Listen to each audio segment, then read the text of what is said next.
Our first senior tonight is Gabe Bailey. Gabe is the son of Joel and Jennifer Bailey. Gabe has participated in football for 2 years. The message to his parents: I would like to thank my father for always pushing me beyond my limits and my mother for always being the voice of reason. The staff member that has most impacted Gabe is Coach Bond. Thank you for welcoming me and continuing to hold me accountable. After high school, Gabe plans to wrestle and study engineering in college. Gabe Bailey.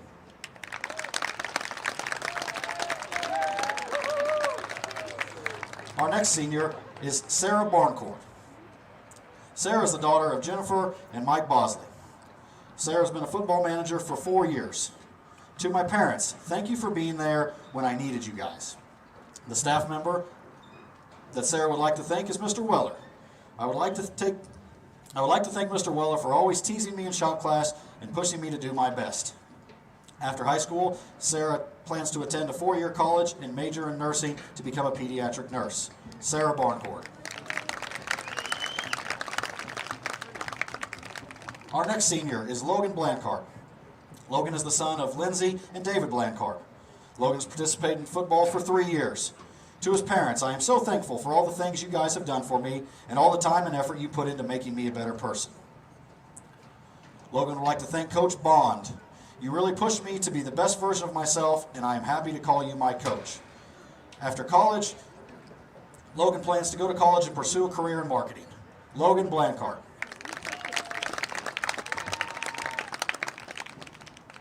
Our next senior is Connor Brew. Connor is the son of Rachel and Joseph Brew. Connor's been a member of the football team for 2 years. To his parents, thank you for coming to every game and supporting me through every season since I was a freshman. And Mom, thank you for always keeping my jerseys clean. The staff member Connor would like to thank is Coach Delich. Delich has always been there for me and had my back. Delich has taught me a lot about life and how to be tough. After high school, Connor plans to join the Carpenters Union and start his own furniture business. Ladies and gentlemen, Connor Brew.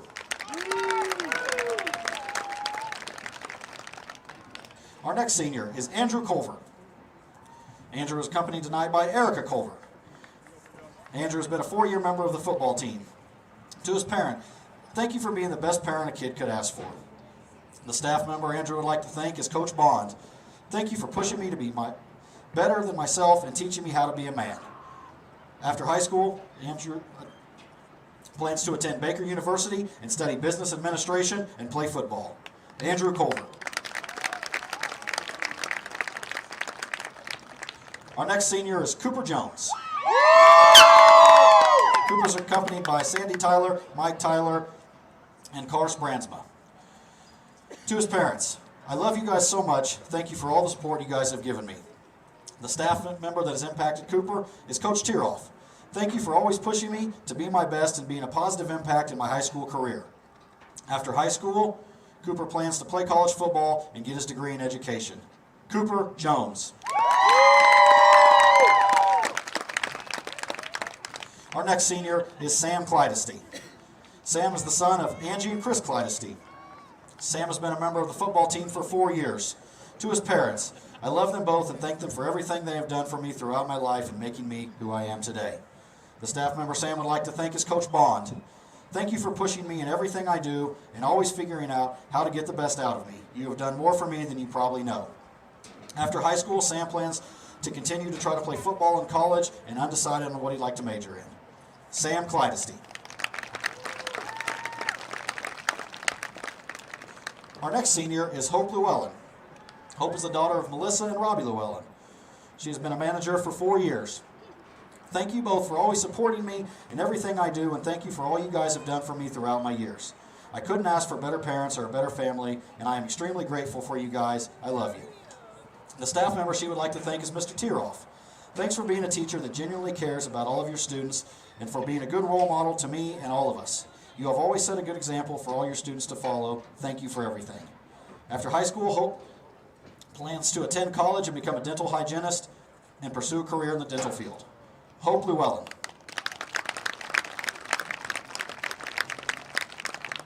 Our next senior is Aiden McIntosh. Aiden is accompanied by Jason McIntosh and Christy and Chad Sparks. To his parents, Thank you for expecting me to do good. Without you, I would not be where I am today. The staff member Aiden would like to thank is Coach Bond. Thank you for believing in all of us and pushing us to do our best even when we didn't want to. After high school, Aiden wants to go to college and become a chiropractor. Aiden McIntosh.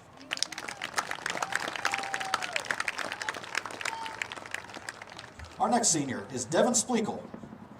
Devin is the son of Dana and Darren Spleakle. To his parents, thank you for always being there for me and making sure I always had everything I needed. The staff member that has impacted him most is Coach Bond. Thank you for always pushing me in the weight room and on the field. You've made a huge impact on my life. Thank you for making me a better person. After high school, Devin plans to join the union as a pipe fitter. Devin Spleakle.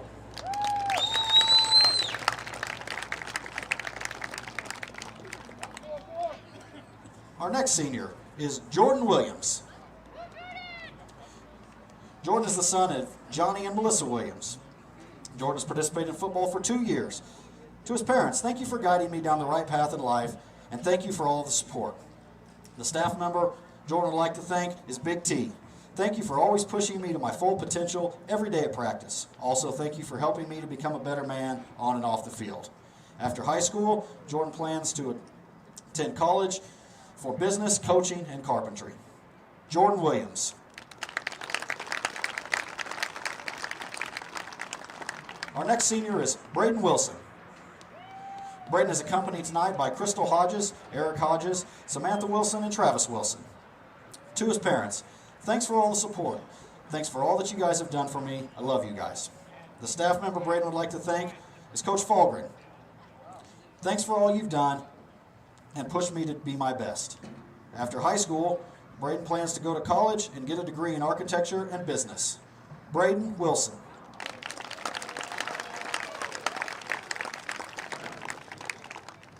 Our final senior is Jesse Young. Jesse is accompanied by Melissa Young. To his parents, thank you for leading me the right path for life and helping me through everything and for always pushing me to do my best. The staff member Jesse would like to thank is Mr. Maurer. Thank you for leading me to be more interested with cars and do more things with my hands, and for always being an awesome teacher and helping me find my way to help me learn things every day. After high school, Jesse plans to attend NCK Technical College for a welding certificate. Jesse Young. Ladies and gentlemen, let's have one more round of applause for this incredible class of seniors.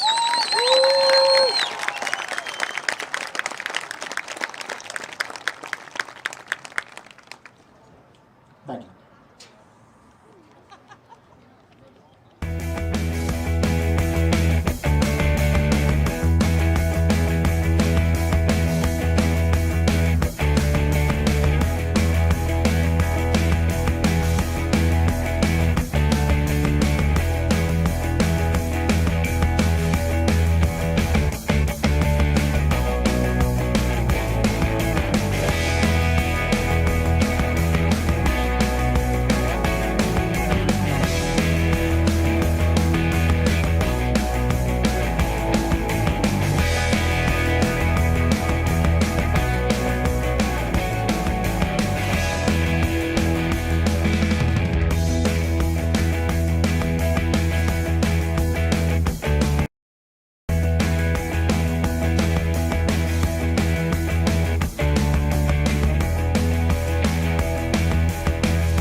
It's time for the Chieftains, right here on Tonganoxie Sports Live.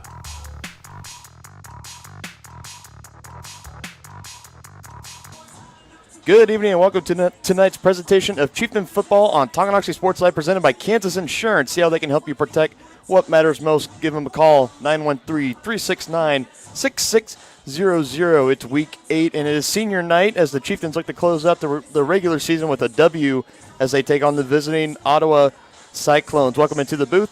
Dylan Funk alongside my broadcast partner Dennis Drennan, and it all comes down to this, folks, the last week of the regular season for all leagues all across Kansas as we prepare for the playoffs to start next week, week 9 as they call it. And Tongi is looking to get back up to that 500 mark with a 4-4 record with a win tonight as they look to improve their seeding in the 4A bracket.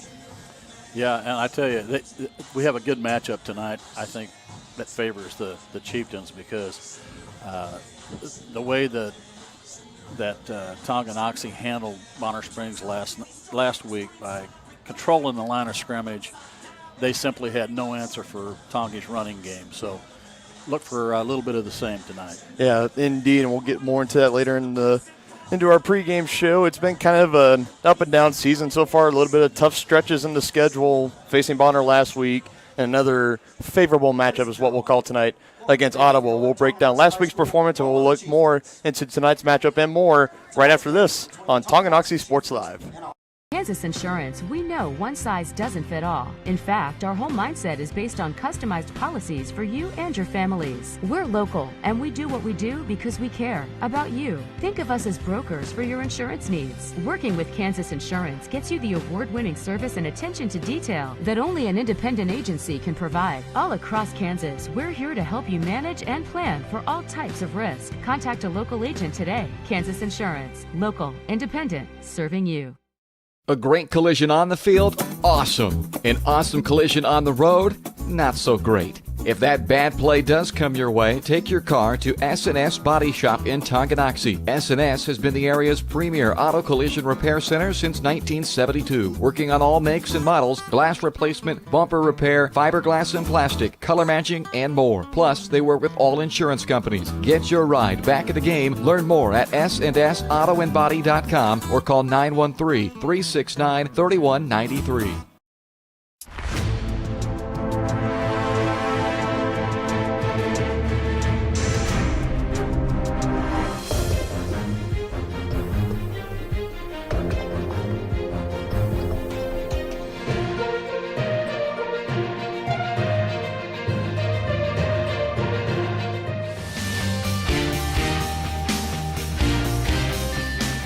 For a winning team, contact White Birch Properties, the real estate MVPs.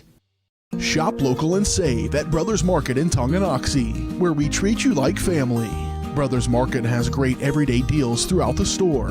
Enjoy fresh cut steaks from the meat department, the freshest fruits and vegetables from the produce aisle, and savor the flavors from the bakery. Check out their weekly ad to get the best deals on what you need. From apples to aspirin, Cool Whip to cool crisp lettuce. Brothers Market, open daily. Learn more at shopbrothersmarket.com. Get back in the game with Physical Therapy Solutions in Tonganoxie. As a state-of-the-art outpatient physical therapy clinic, Physical Therapy Solutions will develop a plan of care to help you move, reduce pain, restore function, and prevent disability. Physical Therapy Solutions takes great pride in delivering current, quality-driven treatments. Your physical therapist will work with you to help you understand your body so you will achieve long-term health benefits. To learn more, call Physical Therapy Solutions at 913-417-7400 or visit ptsolutionsks.com.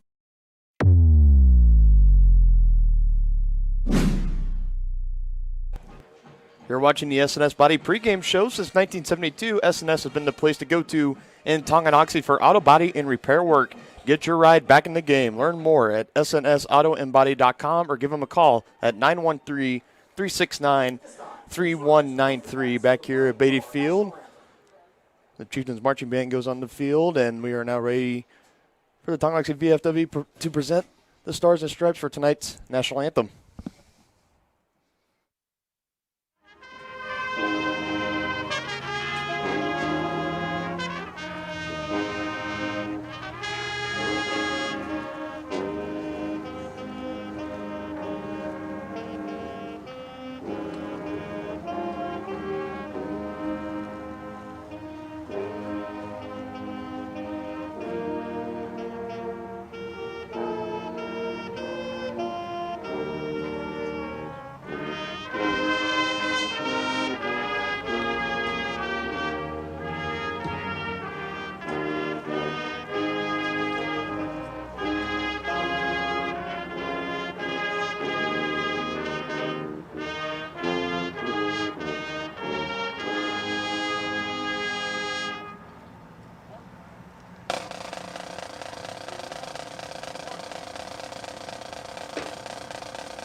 Again, big thank you to the Tonganoxie High School Marching Band, all led by Head Director Charles Vance Middlesworth. Yeah, we'll get a shot of this nice, huge flag that the fire department is kind enough to bring out every home game. Yep. It's a beautiful sight. Yep, it's what they've been doing now, I think 3 years now, how long they've been doing it. The Tonganoxie Fire Department coming out each and every Friday night, setting up the Stars and Stripes near that scoreboard.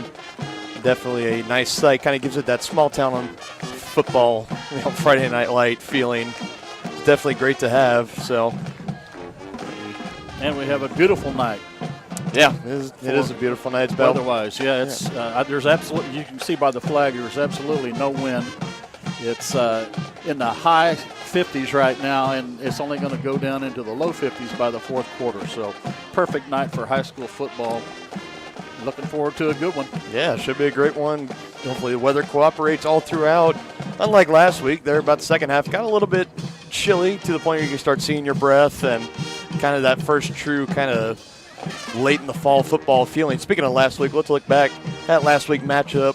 Tonganoxie coming out with a huge win as they routed Bonner 49-12. And unfortunately, after the game was over, we were getting ready for our post-game show. Coach Schroyer was calling in, but Bonner turned off the Wi-Fi on us. So that's why if you were sticking around for the post-game interview, you were watching a commercial and the stream just kind of stopped. That's why Bonner had a very interesting internet setup there, but we're just glad to be home. We'll just say that. So they cut us off early, but Coach Schroyer called, and I asked him about his thoughts of the performance, and he without hesitation said that was probably their best performance of the year so far from an execution standpoint. And another thing that he really said, and I wish everybody could have heard this, he said it was about time. Right. Because he said this team had that potential all year long to be playing like they played last week against Bonner. Just going through some of the stats. Trevor McGraw, not the best of nights, 3 of 6, 52 yards. He did have a 22-yard pass on the evening to Sam Kleisty. If you remember, it was about at midfield. Sam was turning back for it, and he kind of slipped, and he caught it on his back end. It was a great catch. That's a highlight. For the highlight. It was a highlight. It was definitely our jazzy play of the game. Yeah. And he also had the one interception, the only offensive turnover, and also the only offensive possession that the Chieftains did not score a touchdown on. A little bit more on that later. But Chieftains, just like they figured out the past couple weeks, they had the ground attack working as they found their two-headed monster in the back with Colton Bruisman and Sam Kleisty. Kleisty rushing for 244 yards and Bruisman with 142 respectively. They combined for 386 rushing yards and 386 yards of the total 455 yards that the whole Chieftain offense had that night. Both were responsible for all 7 touchdowns, Sam with 5 and Colton with 2.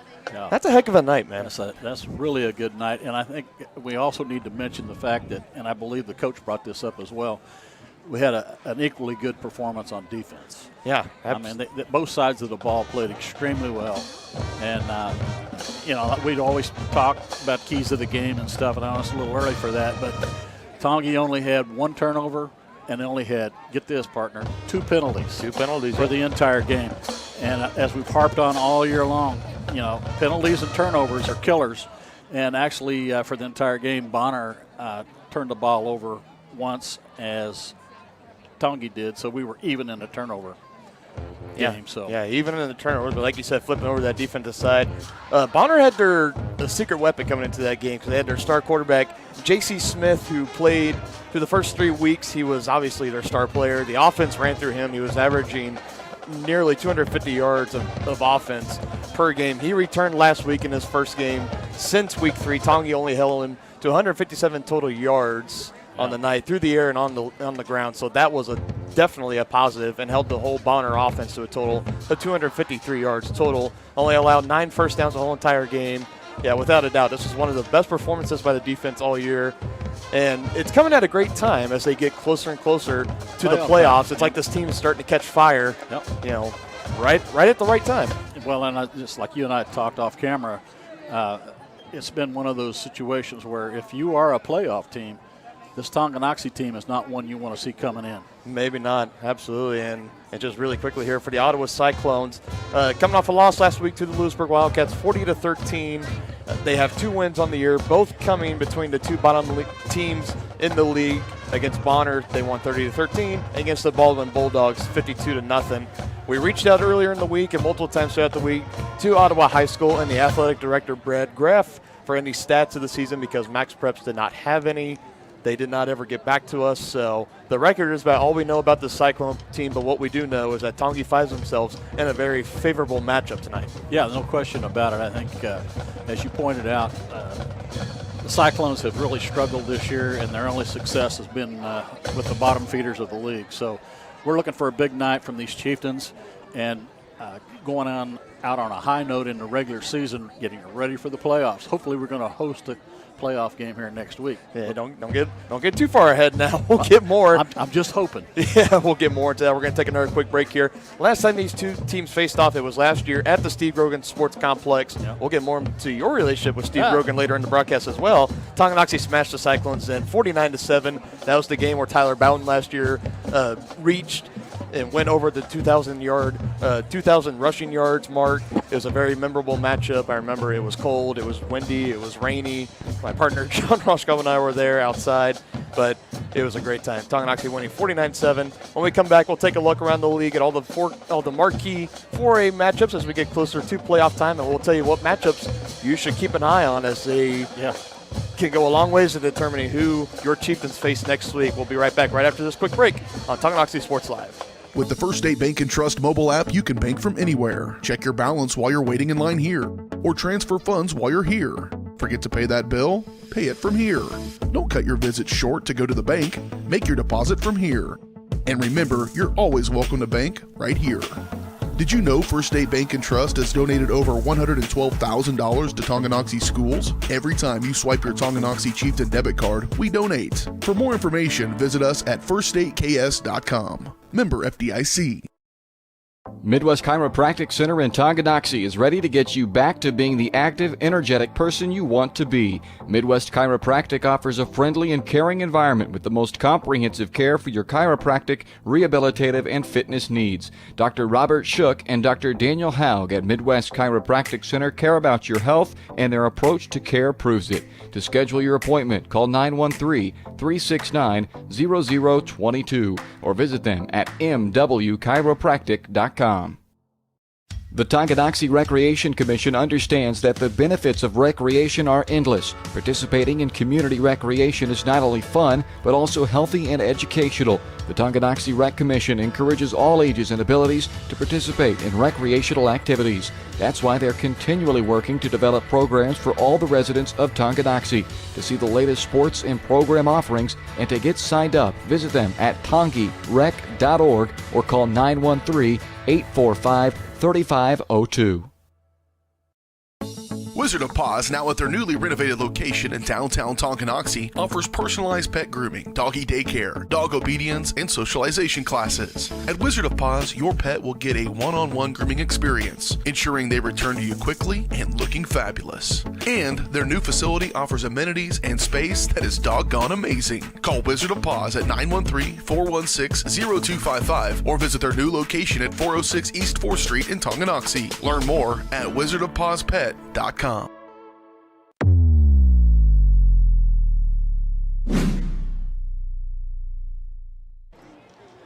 Back here at Beatty Field, Dylan Funk alongside Dennis Drennan, anxiously awaiting for the Chieftains to come running out of the tunnel. You got the cheerleaders there waiting for them, as well as Tonganoxie also doing their pink out game tonight, as we've seen a lot of schools do in the past couple weeks. Month of October, raising awareness for breast cancer, kind of a trademark that basically the sport of football has had for the better part of the last 10 years. And Ottawa coming out as well. Making the nice, what do we decide on, about an hour drive? Yeah, I think it's about an hour from here. Testing, 1, I think they only travel about 30 players is what it looks like. Yeah, pretty small team, but here comes Tonganoxie out of the locker room, getting ready to come out. Getting ready to take the field here. Yep. And once they hit the field, we will quickly go over our around the area matchups, and I will tell you about those matchups that you are going to want to keep an eye on. Talking with the athletic director, Cody Witt, before the game started, he kind of filled me in on all the possible scenarios that could happen. We need a game or two to fall in our favor for the best possible matchup, but nevertheless, here come the Tonganoxie Chieftains, and right on cue there, the nice pink Chieftain head flag is new tonight as the Chieftains take the field here for senior night. And as they get ready for the coin flip, the around the area matchups are brought to you by Team Tongi. Team Tongi's been helping Tongi families facing serious health and medical issues since 2009. Learn how you can help and visit their website at teamtongi.net. And we start here at the top. The top seed Baser Linwood Bobcats, they hit the road and as they take on the Pittsburgh Dragons. Lansing on the road as well as they face Platte County. The Baldwin Bulldogs looking to avoid another winless season. Hit the road, they take on Osawatomie. Bonner Spring Braves travel, and they will play the Piper Pirates. Spring Hill as they're looking to close in on the Frontier League title and the top seed in the 5A bracket. They hit the road and they will take on the Eudora Cardinals. I might actually be smelling an upset there. I don't know. We'll see what happens. They've elected to receive opposite the clock. So Tonganoxie went in. They elect to receive, so a little bit of different strategy there. Yeah, I think Coach is looking to make a statement. Yeah, to say the least. And last but not least, Atchison facing Washington, Kansas City. Now here's the two matchups you're going to want to keep your eye on throughout the night as they have major implications on who we will face next week. If Tongi wins tonight, we are going to be hosting a playoff game. That is what we know. Here's what we don't know: the two matchups, Paola and Lewisburg, and St. James Academy and Bishop Miege. Those are the two matchups to keep an eye on. If Lewisburg beats Paola, if Lewisburg beats Paola or St. James beats Bishop Miege, then Tongi will host, get this, they will host Ottawa for the second week in a row in a home playoff game. Wow. We just need one of those to happen. We don't need Lewisburg to beat Paola and St. James to beat Miege.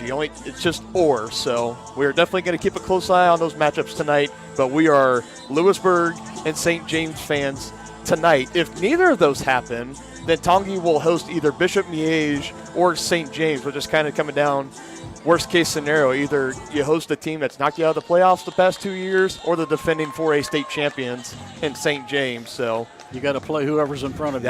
That's exactly, and I know that's the mindset that Coach Troyer has as well. So we will definitely keep an eye on those matchups as we continue on this evening. Pregame show kind of running a little bit short tonight due to the senior night festivities. Before, I hope everybody tuned in was able to catch that on Tonganoxie Sports Live. If you did miss it and you want to go back to watch, as soon as this broadcast is over later tonight, you'll be able to go back, rewind, and watch all of that. And without further ado, we are underway as Ottawa kicks it off, and Wyatt Harris is going to bring it out, and he's breaking some tackles and tries to break away as he gets past the 30 and brought down maybe a couple yards after, near the 32. The 1st and 10. So we are ready for football tonight. Chieftain offense led out by sophomore quarterback Trevor McGraw. His sophomore campaign, 37 of 82 through the air, 658 yards, 4 touchdowns, 5 interceptions, a QBR coming in at about 69.1. Now, not the best, but again, he is a sophomore and he has plenty of years to grow. And you got to assume whenever next year comes around, he's going to take a big leap forward as they fake the handoff in the backfield to Devin Splekel, the senior, getting the starting nod back there in the backfield as he takes it for about a gain of 2 or 3 yards. Yeah, it'll be interesting to watch the line of scrimmage tonight because I mean to tell you, this Tongi team absolutely dominated last week. Absolutely, and Bonner on the offensive defensive lines, at least, they had the better size over the Chieftains, but Tonganoxie still dominated as this is Andrew Colvert trying to turn the edge, and he eventually gets tripped up. Maybe picks up 1 yard. That's a good open field tackle right there. That's a good field. I'm trying to get a number here. Number 2 for Ottawa, Colin Creech. 3rd down. Let's see if the Chieftains can pick this up.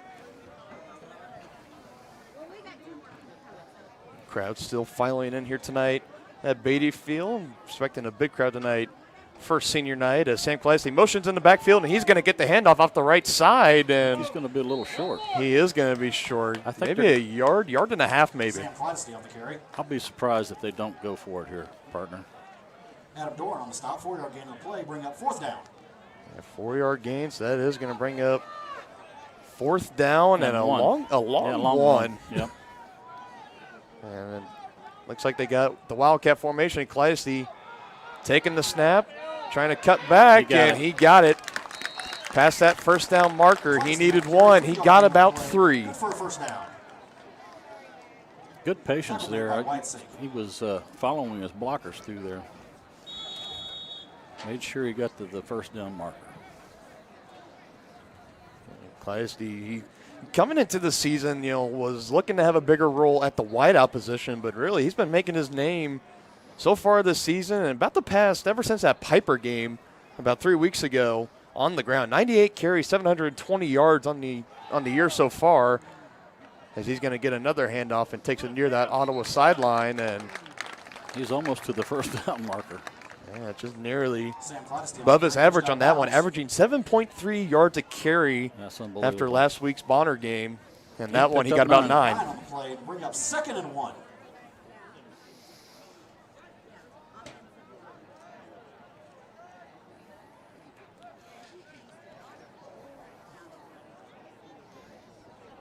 Get him lined up in the slot now. 2nd and 1, and McGraw takes a snap, and he fakes it. He's going to want to heave it down the field. He's got Holthouse wide open, and connects with him. Tripped down near the 10-yard line. Huge play there. Nice throw by the sophomore.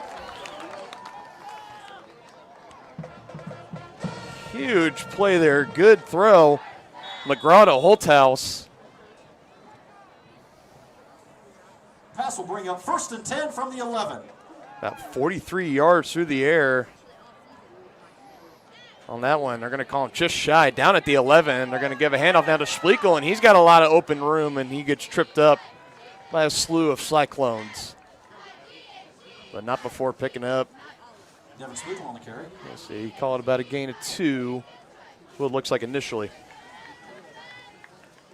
Yeah, we talked about a little bit off-air, partner. This Chieftain team very strong on the run, and whenever they pass, they're about averaging about 5-6 passing plays a game, and maybe a lot of that's probably due to maybe McGraw not kind of growing into that role quite yet. Again, still a sophomore, and this is his first year starting. Sam Clydesty off the right side, brought down by a host of I think he's done a nice job for a sophomore.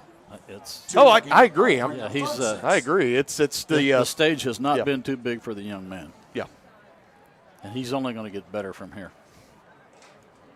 He has still 2 more years left to grow. I think where I was getting at is that I don't think they're asking too much of him, right, as a sophomore. So they're not every start saying, hey, you're going to go out, you're going to sling it 20 plus times. Yeah, they don't need that a night. Yeah, they just don't need that with the running attack. That is true. 3rd down play here. Again, another handoff to Splekel, and he's going to be short. Splekel on the carry. That was 3rd and 5 there, and that's going to bring up about 4th and 2. So another interesting 4th down play here. 2-yard gain on the play, bring up 4th and 2. For Tongi. I think we're going to see the Wildcat. Clydesty's going to carry this. That's Clydesty and Splekel back there. We have yet to see Colton Brusvin. But Clydesty's going to take it, looking to stretch it, not cutting back inside. Perfect cutback lane. Touchdown Chieftains. Chieftains. Sam Clydesty gets the party started on senior night. Nice blocking there. He wasn't even touched going into the. They needed to. He got pay dirt.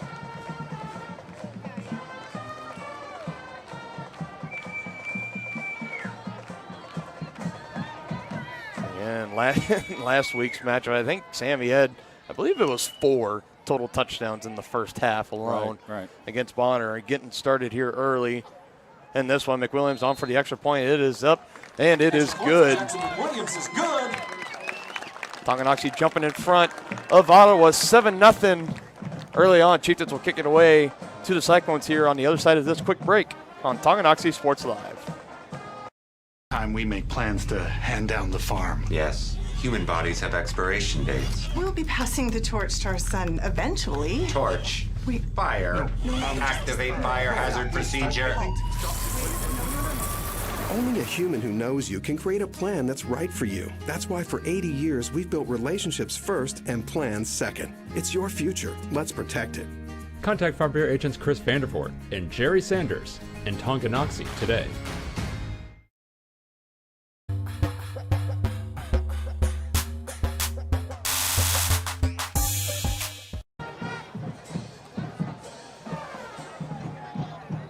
How about that for making a statement right out of the game? Chieftains winning the toss, electing to receive. Yeah, that's out of character. Out of character indeed, and it wasn't quite so easy as they made it look. Again, facing a couple of fourth down plays on that drive, but yeah, but they didn't even blink on those fourth downs. Didn't even blink indeed, and Clyde takes it in from about 5 yards out, making it a 7-0 ball game. Jackson McWilliams kicking it off. 7:43 left to go here in the first quarter as, and this is bad news for Ottawa. They thought that was going back in the end zone. It died out at the 1. Chieftains trying to bring them down, and they do, inside the 10. And it looks like they're going to call it right at the 5-yard line. So stops on the 1, short return on the play. Ottawa will take over 1st and 10. A huge debacle there for the Cyclones. Back them up 1 more yard, they're saying starting at the 4.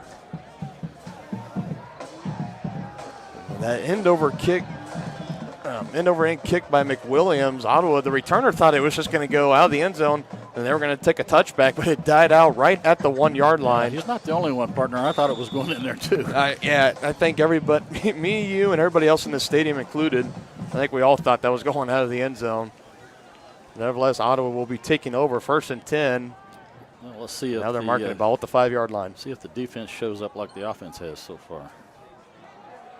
Yep. They run up the middle and going nowhere. Nothing there.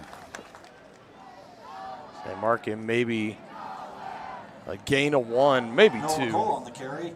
Brought down by Wyatt Harris for a short gain. Bring up 2nd down. Wyatt Harris coming in for the tackle. 2nd and 8 after the 2 yard run.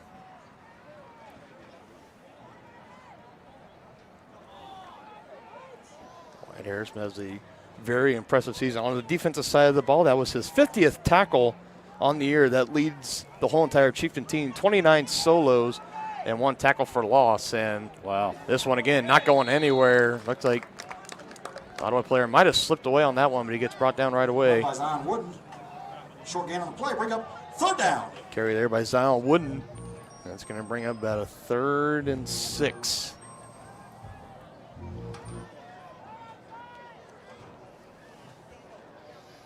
Chieftains would love to get a 3 and out here. Yes, they would. I think they're looking to make this senior night football game go a little bit quick. Like to get on top early, maybe get that running clock started so they can get the celebration on quicker. Play action now, throwing over the middle, and the receiver was open, and it's just in and out of his hands. It was actually a good throw by the Ottawa quarterback. For Vink falls incomplete. Will bring up 4th down and 6. They say Vink, but I got here at number 83. That's Keegan Reimer. So Ottawa going to be kicking from their end zone. This could be dangerous.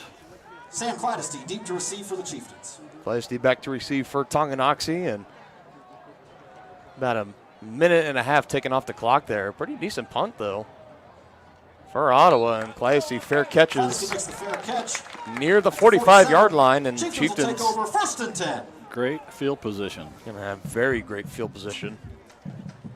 Again tonight, with it being senior night, so Tonganoxie busting out the all-red tonight. Red helmets, jerseys, pants, socks, cleats, shoelaces, you name. It's red. It's red out, and something that they always do here for homecoming games and senior nights. It's when they like to bust out the all-reds.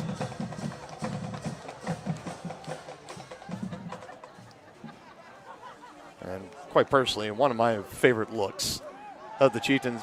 McGraw looking to throw again. He's looking for Holthouse. This one a little long, and looked like Holthouse was right there to catch it. It falls incomplete. It looked like the Ottawa defender did get a hand in there, though. Yeah, Tiernan Reed Cox. Looks like the safety there for Ottawa was right there. Maybe deflected it. So it's going to bring up 2nd down. Yeah, I think this number 4 to safety there. I think he learned his lesson the first time getting burnt. Last time saying, I'm going to make a play on this ball. And off to Spleakle again. Middle as he plows through. Another good gain there. Spleakle on the carry. He's going to make it about 3rd and medium. Tackle made by Colin Creech. Colin Creech on the tackle for Ottawa. Play. Bring up 3rd and 4.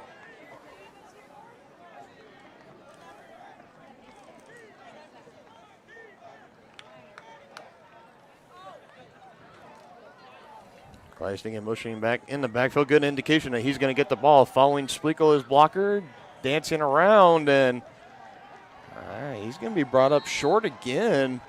Sam Clattisty's carry So off the right third side. fourth down play that Tonganoxie will be faced with this evening. And yeah, like you said earlier, partner, no hesitation, no thinking about it whatsoever. None at all. Tonga going to be going for it. Well, they're kind of in no man's land anyway. They're too far away for a field goal, and they're on the plus side of the field. Just sticking with the Wildcat again. Kleisting, I don't know. I don't know. I think he is going to be short. Good penetration on the Ottawa front line, and they do. They hold Tonganoxie short. Down, falls short. Tackle made by Parker Gage. Turnover on downs will bring up 1st and 10 for the Cyclones. My goodness, great play there for the Ottawa defense. The And Chieftains are grateful for athletic trainer Mark Patfield and physician's assistant Ken Philsinger. I think definitely something that you were not looking forward to if you were the Tonga offense. You needed to. They give it to Clattisty, and coming around from that backside, that was Gage, the defensive tackle.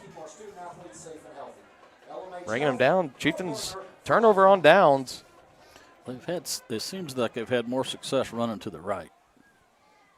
They mixed it up and came to the left that time, and it didn't work out.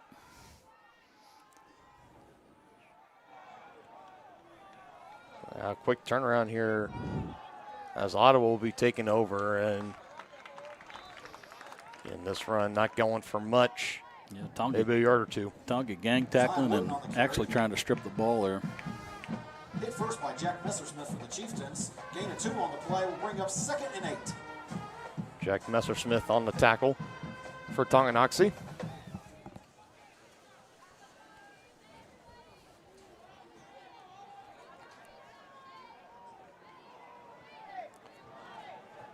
Now running with again, trying to stretch it out to that far side, but the Tonga defense again ready for it.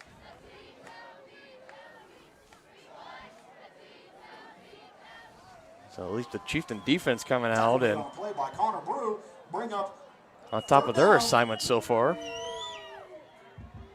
As you can hear Connor Brew on the tackle, and you can hear the Brew crew sending out their support here from the home stands. Now 3rd and 6 here, and stepping back to pass and launching it, and another incomplete pass. Good defense there, number 21. Noah McCullough was incomplete. Will bring up 4th down. So now Ottawa can be faced with a 4th down here, and it looks like they're going to be getting in punt formation. Yeah.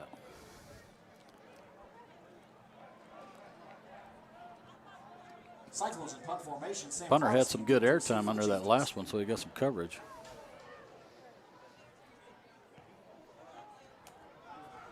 Another decent punt, and they die down right near the 30, and they're going to mark it at the 31-yard line. So Tongi coming right back out. So Chieftain defense holding the Cyclones to 2 3-and-outs. Can't ask for much more than that, partner. No, you cannot, especially after the turnover on downs there.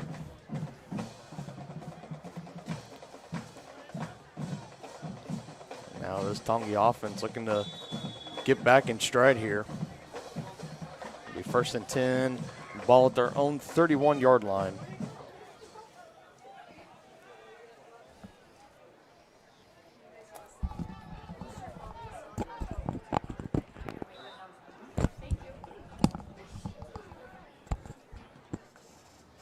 Run there, and I got to pass along a message to the PA announcer, so give me 1 second. Parker Gooch on the stop for the Cyclones.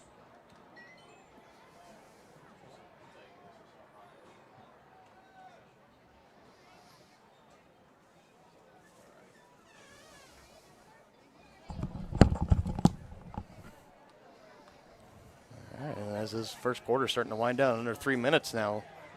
2nd and 8 from the 33. 2-back set there with McGraw, and he's faking the handoff again. Looking Holthouse his way. Windows closing on the run. Throws it up, and incomplete. Almost a very dangerous play there as that ball kind of floated up in the air. McGraw looking for Jesse Young. McGraw's pass falls incomplete, intended for Jesse Young. Will bring up 3rd down and 8. Oh, nice 3rd and long here for the Chieftain offense.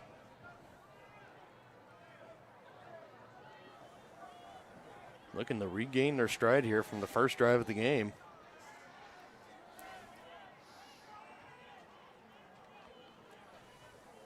Let's see what they draw up here. McGraw dropping back to pass. He throws it immediately and right to Holthouse, pass to 6, and he breaks the tackle. First down and more, and gets shoved out of bounds. Number 22, Hayden Jury right there for the Cyclones. Good conversion. Chieftains.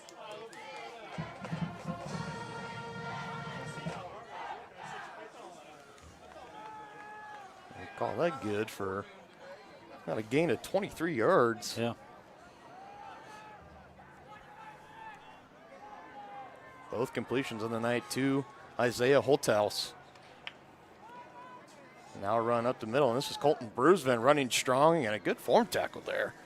Number 16 is Parker by Gooch.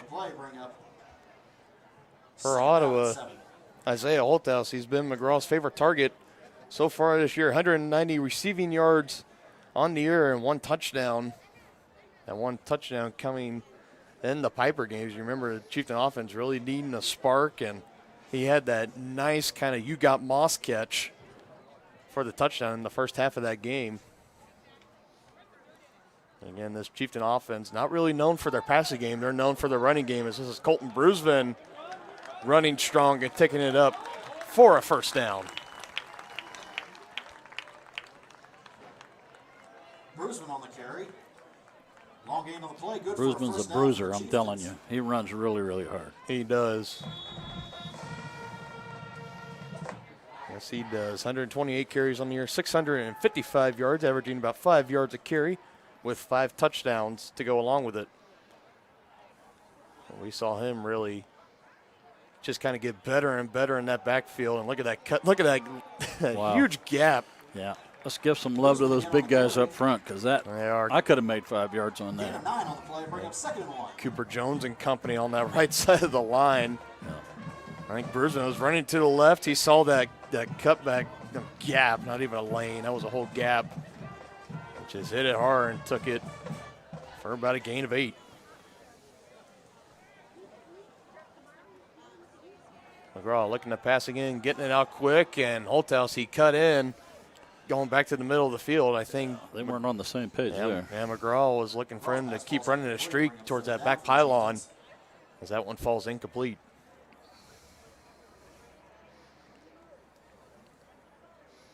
Yeah, it looked like he was throwing to a spot. So that was a broken play.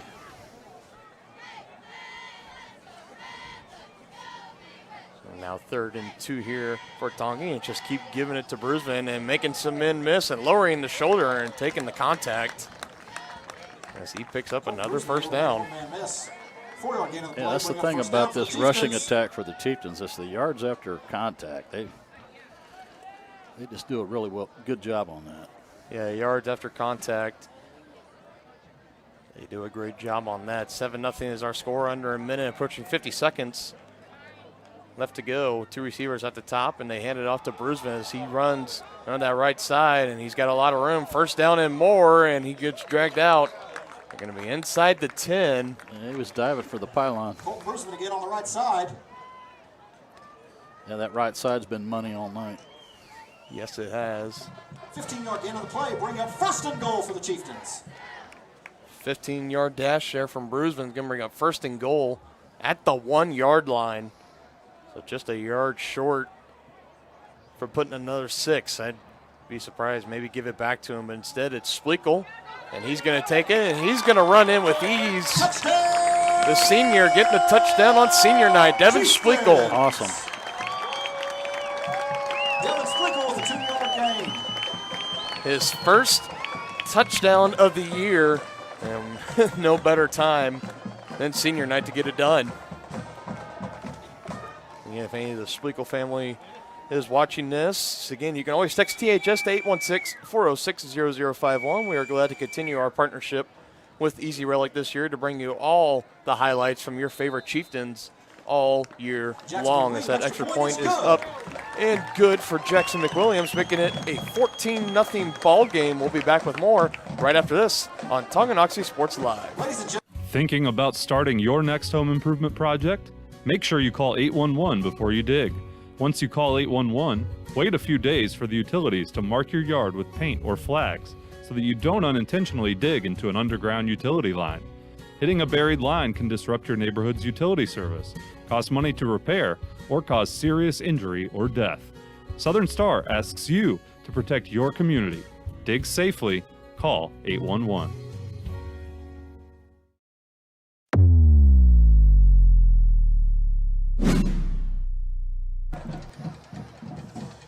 Back out of the timeout after the 1-yard run from Devin Spiegel, making it a 14-0 ball game.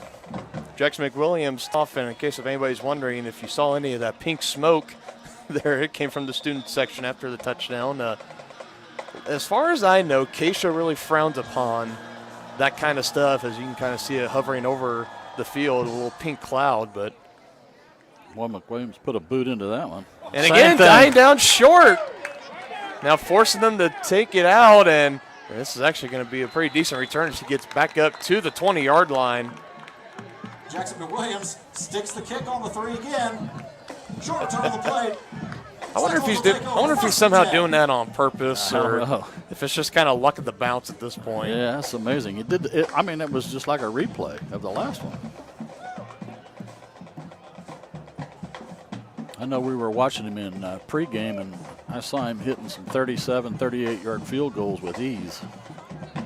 And Jackson McWilliams, he definitely has the leg. Good leg strength from that young man, as this is a keeper by the quarterback. Almost lost the handle of the ball and breaking some tackles. And look at this nice run here, getting up near the 50. That's Noah McCullough. I believe that one fooled the defense. Eventually brought down by Jesse Young. Jesse Young there to eventually bring him down about 27 yards. Sideline warning on Ottawa. That's their first and only warning of the game. So sideline warning on Ottawa. They finally break a big gain in this contest, and they get a sideline warning. Next sideline warning will result in a 15-yard penalty against Ottawa, and after the quick stoppage on the clock, they get it rolling again as we're approaching 10 seconds. This will be the final play of the second half, first quarter, unless this falls incomplete over the middle, and the receiver was wide open again. And that's through the hands. He's looking for his receiver. It's Zion Wooden. And of course, as new as I said, this was going to be the final play of the first quarter. We are going to have time for one more play after the incompletion, but Zion Wooden definitely had separation and was wide open there. McCullough just kind of overthrew him. He puts that ball right on the money. Ottawa answers really quick. Yeah, no question. With a touchdown of their own. Now another keeper here by McCullough, weaving through traffic and breaking some tackles, and he's able to make That's the end of your first quarter. Good charm out of that. Takes it for about a gain of 5. Into the first quarter, Tonganoxie leads the Cyclones 14-0. 15 years, Lynch Real Estate has been a leader in the KC Metro. Hi, I'm Dan Lynch with Lynch Real Estate, inviting you to come let us prove to you why Lynch Real Estate is a name you can always trust. Dan and his team have built a reputation for unparalleled customer service and satisfaction by building lasting relationships. Learn more about Lynch Real Estate at lynchresidential.com or give them a call at 913-369-3000. Whether you're a first-time buyer or a high-end seller, I'm here to make it happen. The same look and location of a classic drugstore with the services and supplies of a modern pharmacy. That's what you'll find at the Downtown Drug Store in Tonganoxie. Of course, Downtown Drug is the local choice for your prescriptions and health needs, but did you know they have the best selection of Tonganoxie Pride and Chieftain game day gear in town? And a whole lot more. Cards, gifts, home decor, and even the best way to satisfy that sweet tooth. The Downtown Drug Store. Call 913-369-3800 or visit them online at thedowntowndrugstore.com.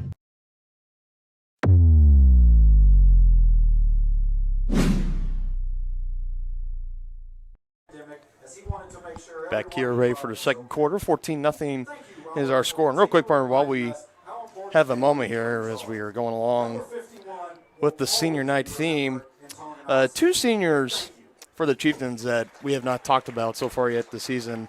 Sarah Barncourt and Hope Llewellyn, the senior managers, four-year managers for the Chieftains.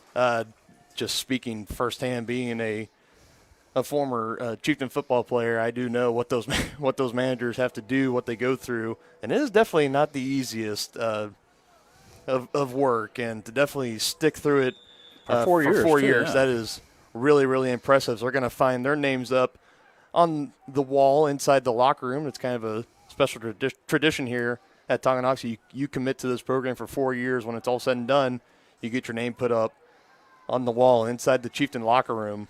It's definitely a congratulations thing. to those young ladies. Yep, congratulations indeed, and thank you for everything you've done for Chieftain football these past 4 years.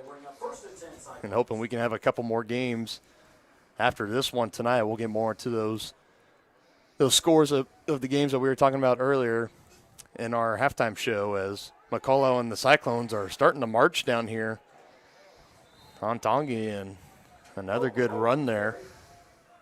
About 12 yards on that one, picking up the first down. I think the defense is biting on the first fake. Which is kind of rare for Chieftain defense. They are usually one of the most assignment sound and well-coached defenses, and I'd go as far to say about as all 4A. They are really, really well-coached. Defensive coordinator Matt Bond does a great job as just good, strong running there. That's Zion Wooden. Kind of carried a Chieftain with him there. He held on to his jersey. Now Ottawa putting together their best drive of the game so far.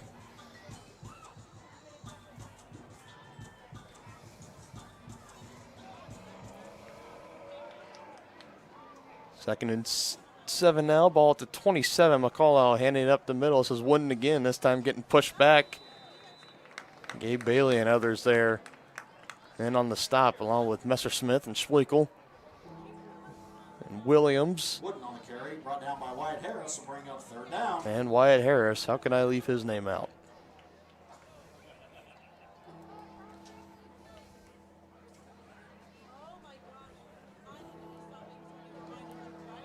Going to bring up 3rd and 5 for Ottawa. Let's see what they draw up here.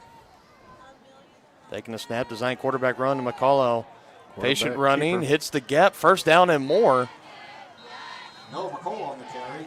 Gain of 5. And again, coming into this ball game, we didn't know very much about this Cyclone team. We didn't know kind of what their tendencies were, what their, if they rely on the running game, passing game, we didn't know. And just kind of his early notes that I'm taking, McCullough, definitely a great runner, and if he kind of eases back a little bit on some of those passes,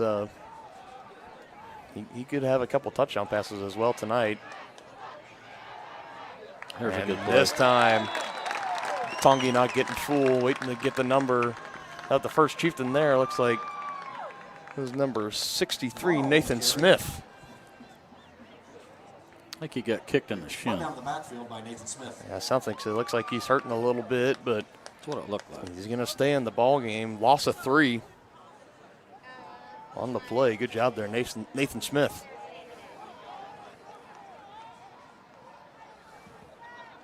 Man in motion. McCullough fakes the handoff, feeling the pressure up the middle, scrambling around. Look at that. That's impressive. And oh my goodness, wide open field, and he's going to run it in. Touchdown, Ottawa. Takes it for a touchdown for the Cyclones. Oh my goodness. On a broken play.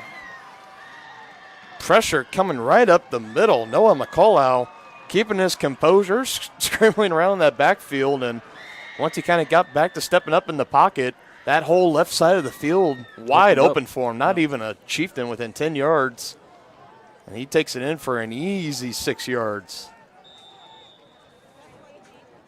So after the loss of 3, McCullough takes it in for the touchdown, now on for the extra point. It looks like it was. Extra point is good.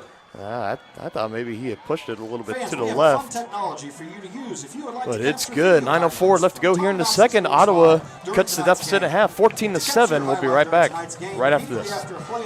50 years, Dr. Richard Dean has been the name Tonganoxie trusts to keep you seeing your best. At Tonganoxie Eye Care, Dr. Dean and Dr. Caitlin Volk know that healthy vision is about more than just seeing 20/20. Whether you're just turning 5 or closer to 65, the doctors at Tonganoxie Eye Care will help you make sure that your vision is clear for the classroom, in the office, on the field, or just relaxing with friends. Tonganoxie Eye Care has a wide range of frames in the showroom, and you can even get prescription sunglasses in your favorite styles. Call 913-845-2030 to book your appointment. Tonganoxie Eye Care, the clear choice for your vision health.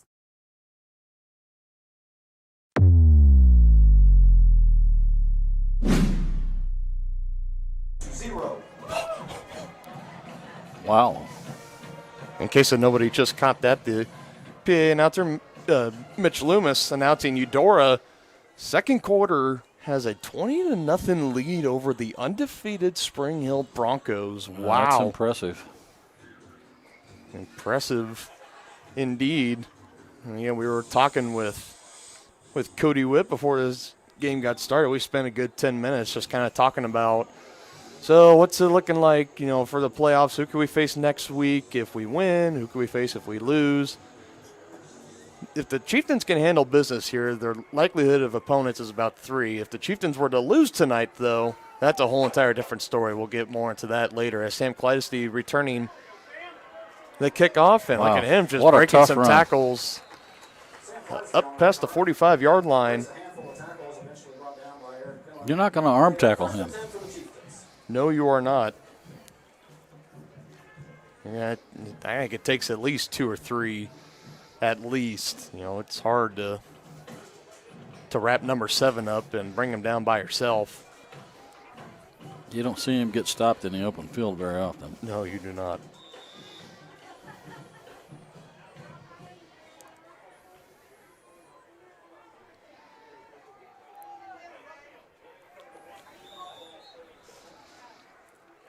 Another run here. It'll be short, only a gain of 1, bringing up 2nd and 9.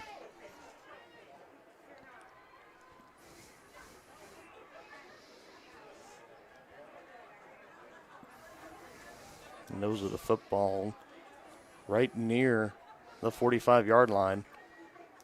McGraw taking a snap, and he's going to fake the handoff and rolling out near side. He's got some open field, and he's going to try to run for it and gets nudged out of bounds.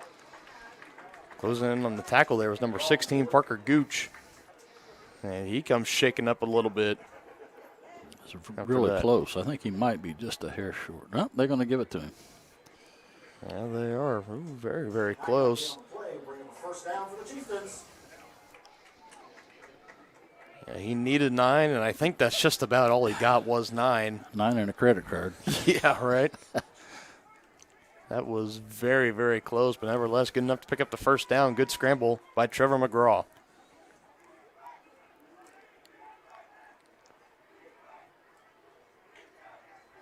First snap from Ottawa territory. It's going to go to Brewsvin, and he's going to be brought down behind the line of scrimmage. Penetrating there, number 64, Tommy Evans. He took a shot in his upper back. Shaking it off, though. Yeah, those are never easy. You had Evans bringing him down, and, yeah, he's going to get a breather. Out. They're going to send Spleakle in there. Yeah, that's a hard one, and he's crouched over on the sideline. And trainer Mark Padfield, well, we're talking with him right now. I think he's just going to need a few minutes. Kind of regroup there. Is this going to go to Clydesty? And, yeah, I'll give credit here to the Ottawa defense. Their run defense so far tonight, Tongi has broken off a couple of big runs, but, overall, though, only holding them about 2-3 yards a carry maybe. Yeah. I mean, it's been pretty good.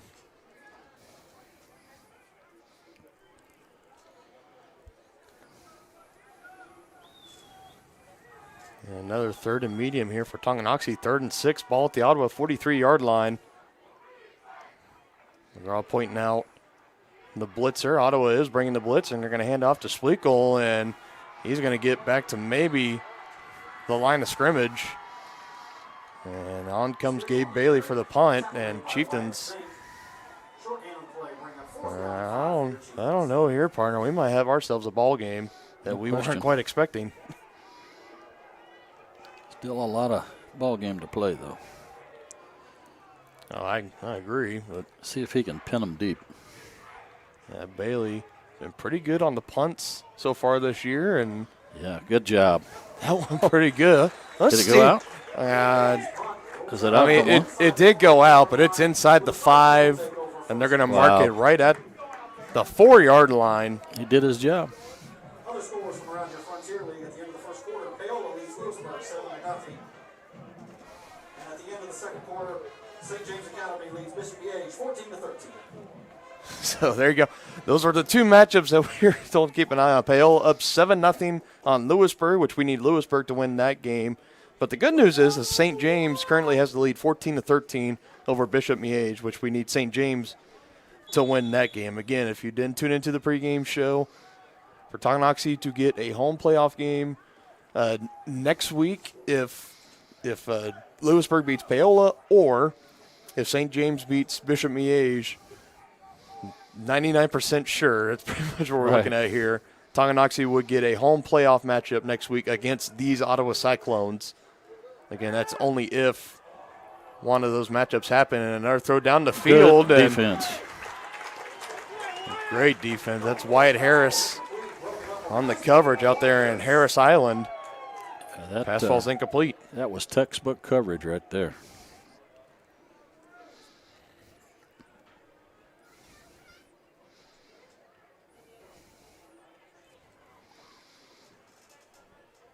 That's going to bring up 2nd and 10. Ottawa pinned deep into their territory. Ball at the 4 after the great punt by Gabe Bailey.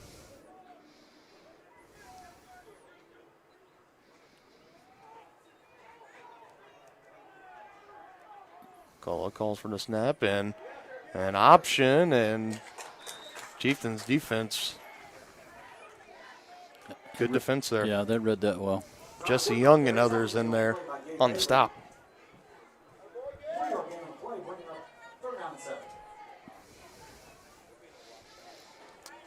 Chieftains can hold them here. They're going to get good field position. Yeah, if they can hold him here, we've kind of seen within the last drive, I think Ottawa has kind of figured something out here, especially with the design run. Noah McCullough using his legs.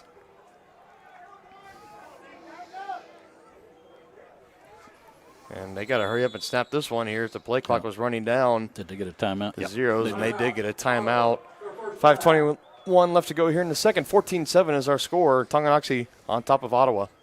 Count the Ways 1866 Bar and Grill is Tongie's tastiest. Incredible selection, delicious preparation, and a beautifully designed space all make 1866 one of the area's premier eateries. Delivering big city taste in a small town atmosphere. Satisfying sandwiches, sizzling steaks, the best burgers anywhere, and even lovely lemonade. See the full menu on Facebook at 1866 Bar and Grill or order now by calling 913-369-7007.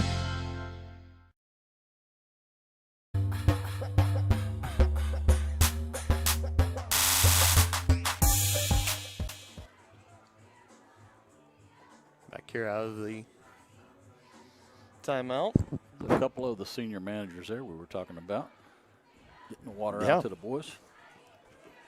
And that's kind of one of the new things that we've seen with the COVID from last year. You know, in years past, just used to be water bottles as McCullough pulls and takes it from himself, and it's going to bring up a 4th down, maybe about 4th and 3.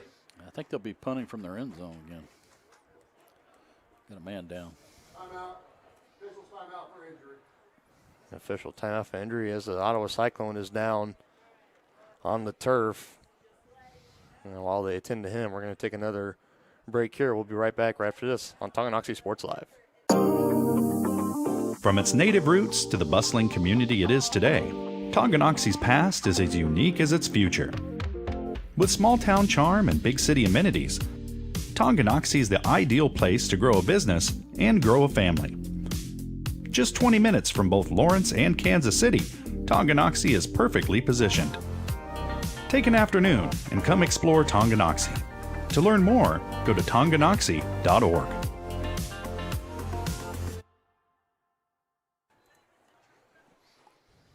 Back now, you got the injured Cyclone to the sideline, walking off on his own powers. That's always an encouraging sight.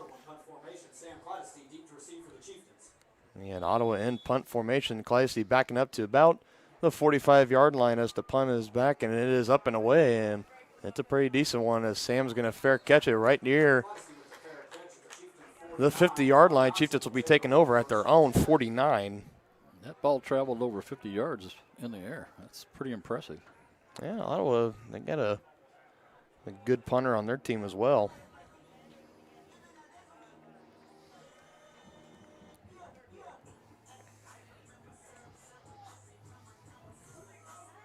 And after punting on their last offensive drive, Chieftains looking to get back in the end zone, extend their lead 14-7 here. McGraw hands it up the middle to Clydesdale, and again, just not getting too much, but pushing the pile forward just when you thought he stopped. And a good job by the offensive line getting behind there, pushing him forward for about an extra yard or two.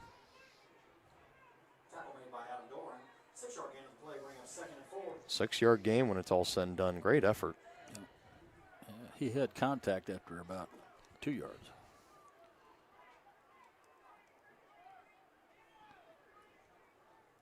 Shift on the defensive front as Tongi goes to a 2-back set.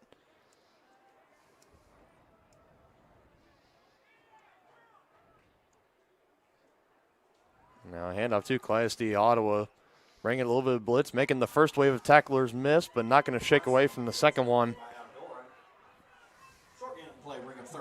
And he's going to be brought down. I think he got back just to the line of scrimmage, but no further.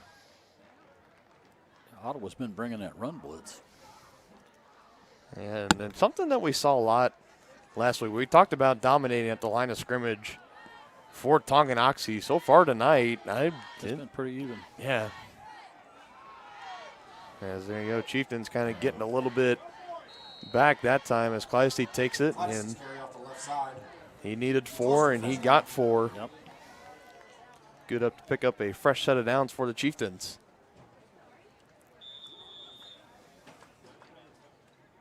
Gain on play is good for a Chieftain first down.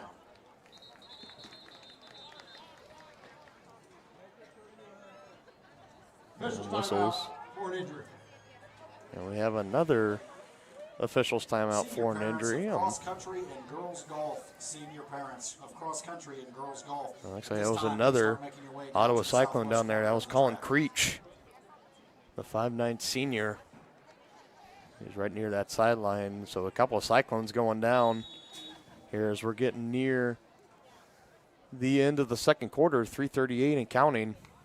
Chieftains 3rd and 4 here as they give it to Brusvin up the middle, and good strong running. And now it's 1st and 10. What am I doing? Yes. they had 3rd and 4 still on the board, but 1st and 10, Brusvin takes it for about 5.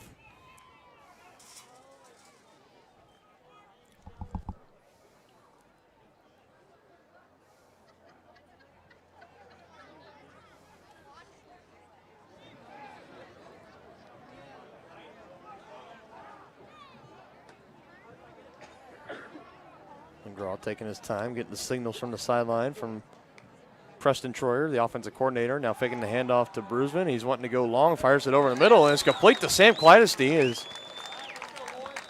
he catches it and goes down just past the 25-yard line. 12-yard gain on the play, bring up first down for the Chieftains. 12 yards through the air, McGraw to Clydesdale, good enough to pick up a first down for Tonganoxie. Yeah, McGraw's been on the money tonight with those throws. He has been, outside of the one where there was a little bit of miscommunication between him and Holthouse. He's put the ball right there for his receivers to get right on the money. And looking to keep it going here as he fakes the handoff again. Now looking, feeling the pressure, rolling out near sides, directing traffic now, floats it up and no good. I think he was out of bounds. Incomplete, and McGraw's pass falls incomplete. Yeah, I think that's he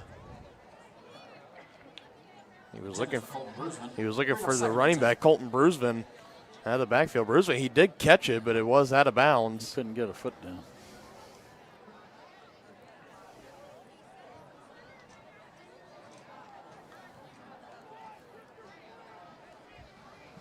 Now bring up 2nd and 10, 2:13 left to go.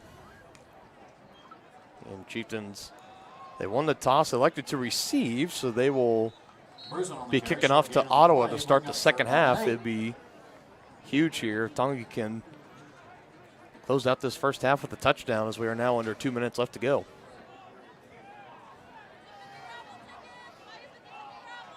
I want to think about going with a little pace here.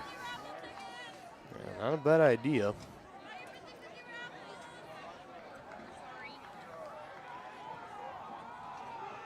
A 3rd and long here, and the Chieftains really need it. And another passing play. McGraw right on the money again to Clydesty. It's complete. Inside the 10 as he stretches it out to the 5. McGraw's pass complete to Sam I'm going to Clydesty. say his knee was down right around the 7. 1st and goal coming up for Chieftains. 16-yard gain on the play. Bring up 1st and 10 for the Chieftains. Another good throw. It was.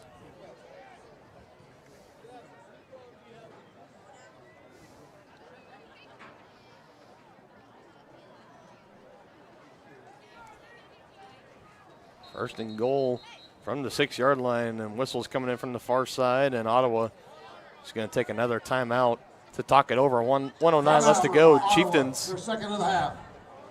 looking to punch it in here. 1st and goal right after this. Trendy tees, fun fashions, team threads, and even candy for the kids. That's the Rustic Heifer in Tonganoxie. The Rustic Heifer is helping make Tongi a boutique lover's paradise. One-of-a-kind, handmade, locally sourced decor, clothes, and accessories. Find the right style for a night out on the town or the best fan gear for the big game. Support local, shop local. Find them on Facebook at Rustic Heifer Boutique and Custom Gifts, or stop by 616 East 4th Street in Tonganoxie.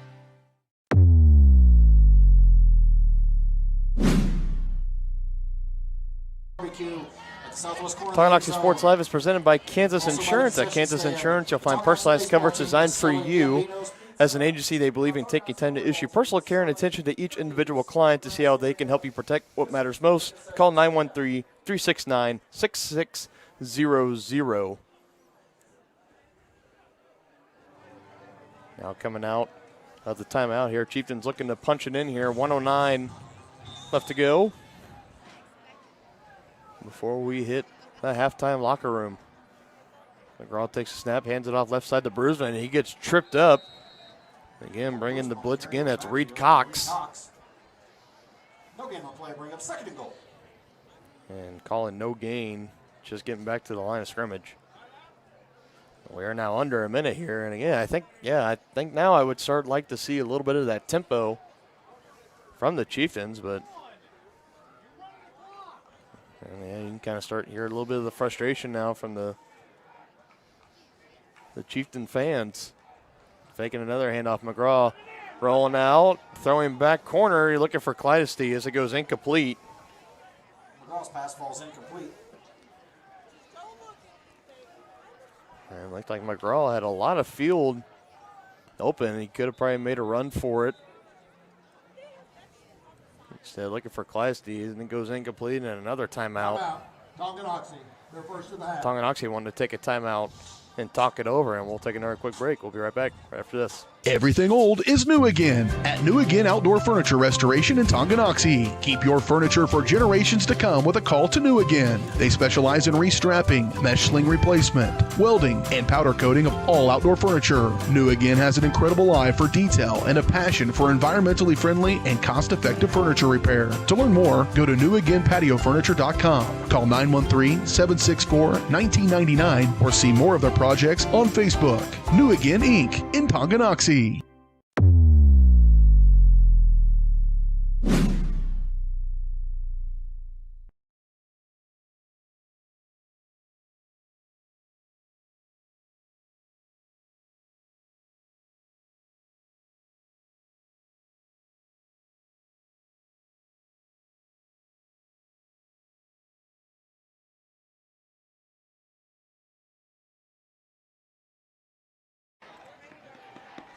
All right, back here out of the timeout, ready to go here. 3rd and goal for Tonganoxie. McGraw looking to pass, stepping up in the pocket, trying to scramble now, trying to get back upfield, and he's not going to make it. And another timeout burn by the Chieftains. Short gain on the play. Timeout.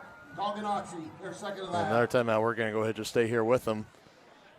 Approaching the final 23 seconds left to go, and I think so far tonight, partner, this Chieftain offense, after a dominant outing last week against Bonner, so far tonight, I don't think they've found their footing yet.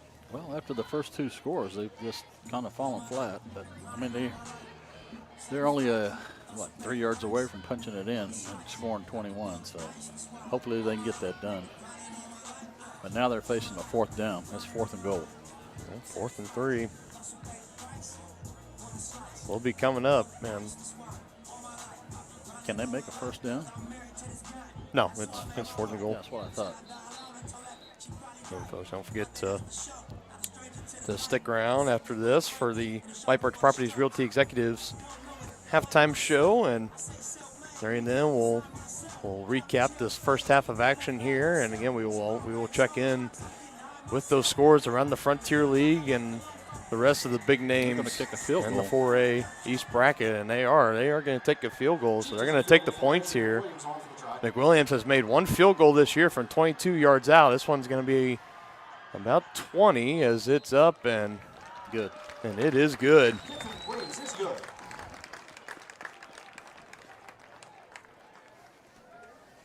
So getting all the way down inside the 5, but not able to punch it in for 6.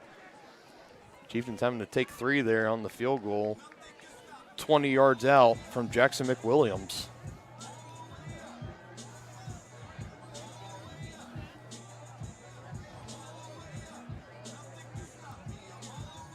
Well, there's some interesting strategy there. And again, I think something that definitely played into that decision right there, partner, has to be that since Tongi elected to receive to open the game, because I think if they deferred at the beginning of the game and they were getting the ball out of the halftime locker room, I think they would have gone for it there on 4th and 3. Yeah, I agree with that. So the lead is now up to 10 for Tonganoxie, 17-7. 20 seconds left to go.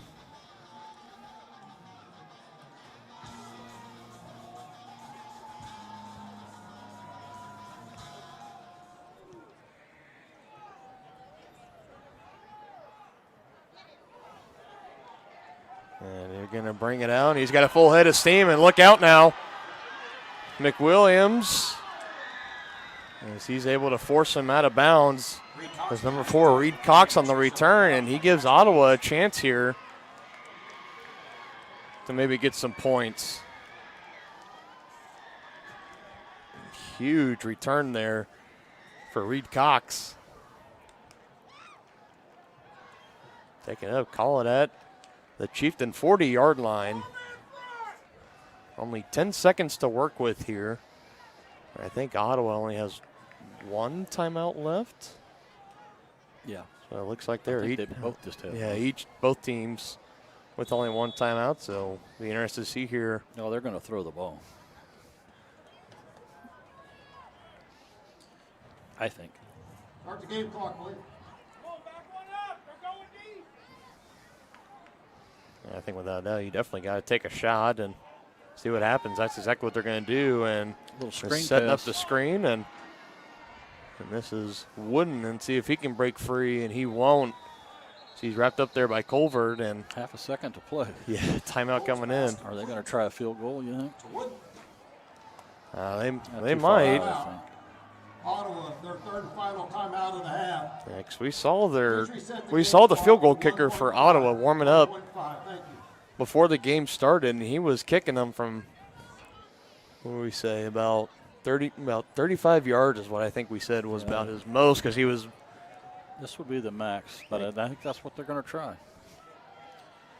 Please reset the game clock to 1.5 seconds. Thank you. So they're adding on a whole new second on after this, so 1.5 seconds, and I don't know if they're going to go for the field goal or not.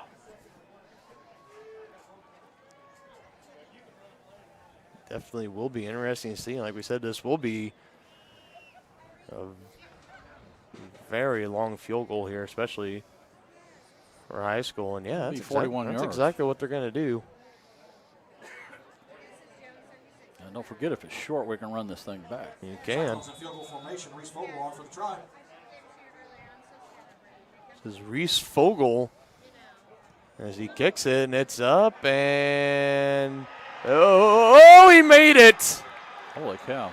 Vogel's kick is good. He hit the crossbar. He hit the corner of the crossbar in the right upright and tucked it in there. Yeah. And the kick is good. 42 yards. Wow, that's amazing. 17. My goodness. I mean, if you're Ottawa, that's a feel pretty good huge, about yeah. that. You have to feel really good as they only now trail by 7. Going into halftime, 17-10. Tonganoxie over Ottawa. We'll be right back with the White Birch Property Realty Executives halftime show right after this.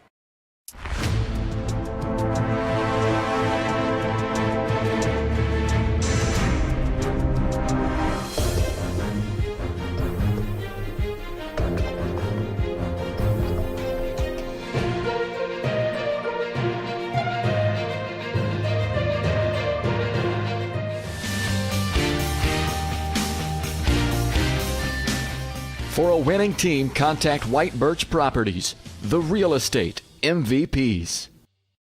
Wizard of Paws, now at their newly renovated location in downtown Tonganoxie, offers personalized pet grooming, doggy daycare, dog obedience, and socialization classes. At Wizard of Paws, your pet will get a one-on-one grooming experience, ensuring they return to you quickly and looking fabulous. And their new facility offers amenities and space that is doggone amazing. Call Wizard of Paws at 913-416-0255 or visit their new location at 406 East 4th Street in Tonganoxie. Learn more at wizardofpawspet.com. Midwest Chiropractic Center in Tonganoxie is ready to get you back to being the active, energetic person you want to be. Midwest Chiropractic offers a friendly and caring environment with the most comprehensive care for your chiropractic, rehabilitative, and fitness needs. Dr. Robert Shook and Dr. Daniel Haug at Midwest Chiropractic Center care about your health, and their approach to care proves it. To schedule your appointment, call 913-369-0022 or visit them at mwchiropractic.com. The Tonganoxie Recreation Commission understands that the benefits of recreation are endless. Participating in community recreation is not only fun, but also healthy and educational. The Tonganoxie Rec Commission encourages all ages and abilities to participate in recreational activities. That's why they're continually working to develop programs for all the residents of Tonganoxie. To see the latest sports and program offerings and to get signed up, visit them at tongirec.org or call 913-845-3502. With the First State Bank and Trust mobile app, you can bank from anywhere. Check your balance while you're waiting in line here, or transfer funds while you're here. Forget to pay that bill? Pay it from here. Don't cut your visit short to go to the bank. Make your deposit from here. And remember, you're always welcome to bank right here. Did you know First State Bank and Trust has donated over $112,000 to Tonganoxie schools? Every time you swipe your Tonganoxie Chieftain debit card, we donate. For more information, visit us at firststateks.com. Member FDIC. Forward-thinking fashions and fashionable formals. That's Jeannie's Formals Fashions and Boutique in downtown Tonganoxie. Jeannie's is Tongi's dress shop with the perfect style for your upcoming formal event, including tuxes. Jeannie's also has a huge selection of Chiefs and Chieftain gear, kids' apparels and toys, graphic tees, sublimated tumblers, and more. Stylish apparel in sizes from juniors to 3X. Stop by and see the girls at Jeannie's to get the latest fashions first. 520 East 4th Street in downtown Tongi, or on Facebook at Jeannie's Formals.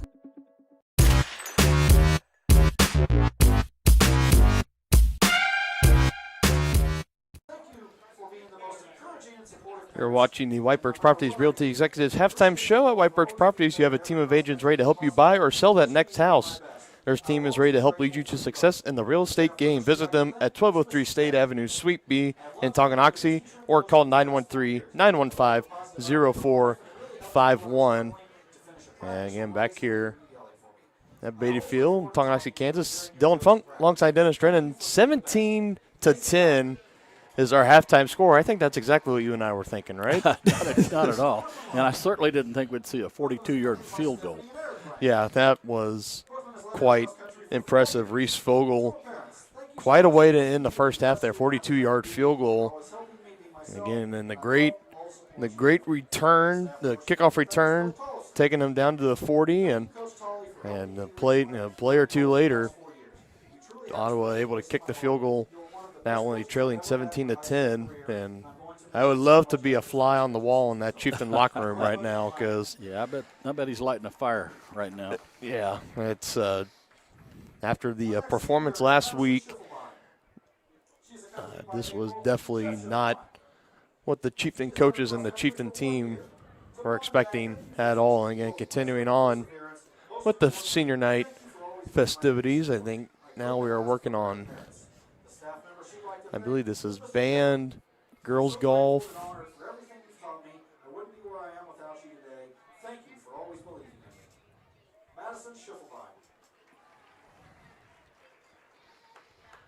We'll go ahead and we'll let these conclude, and we'll continue on with our halftime show.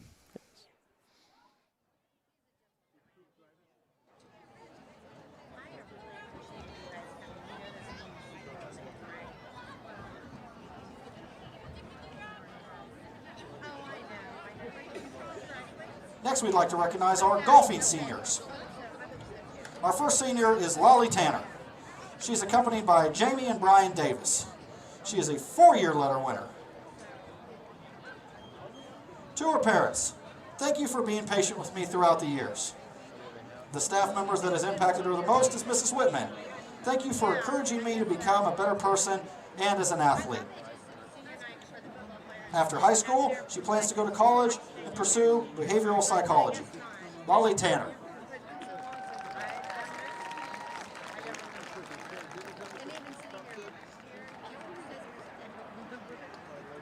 Our next senior is Kirsten McNeely. She's accompanied by Jody McNeely. She is lettered in golf for 1 year. Thanks for your endless love and support, and I couldn't have gotten this far without you. The staff member she'd like to thank is Mrs. Slaybaugh. I would like to thank you for being a very supportive teacher who pushed me to be my best and never failed to make me laugh and learn something new.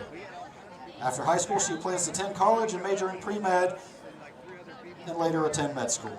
Kirsten McNeely. Our last senior is Katie Skinner. She is accompanied by Christina and Chuck Skinner. She is lettered in golf for 1 year. To her parents, thank you for always being supportive and letting me freely express myself through doing things I want to do and never limiting my true potential. The staff member she'd like to thank tonight is Mr. Harrell. Thank you for always going above and beyond to make things better, even when you didn't have to, and for always being supportive of the path I chose, even if it doesn't always seem like the most convenient. Over the last 4 years, it has been an extraordinary experience having you as my teacher, so thank you. After high school, she plans to study photography at JCCC.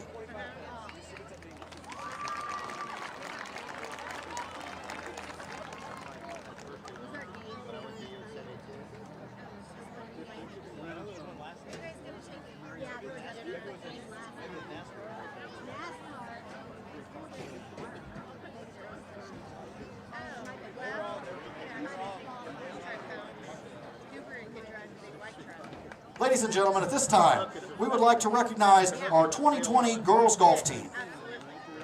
On Monday and Tuesday, our girls golf team competed at the state tournament at the Salina Municipal Golf Course.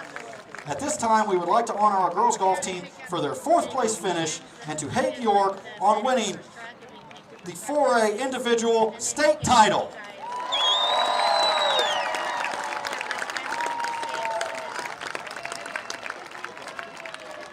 Hayden finished the day tied for 9th after shooting an 87 in a gusty 20-mile-per-hour wind. On day 2, with the wind still gusting, Hayden shot a round best 75 to finish the 2-day total of 162 and a 4-stroke lead for your 4A individual state title. Congratulations again to Hayden and our girls golf team. Ladies and gentlemen, another round of applause for our girls golf team and your state champion, Hayden York.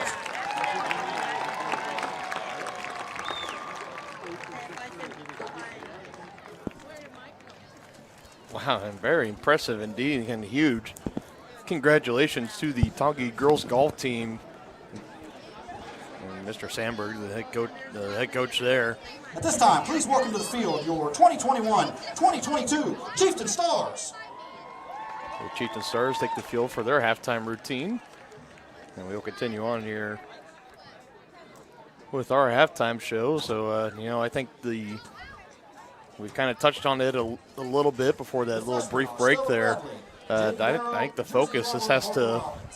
I don't know. I mean, what do the Chieftains got to do better in the second half, partner?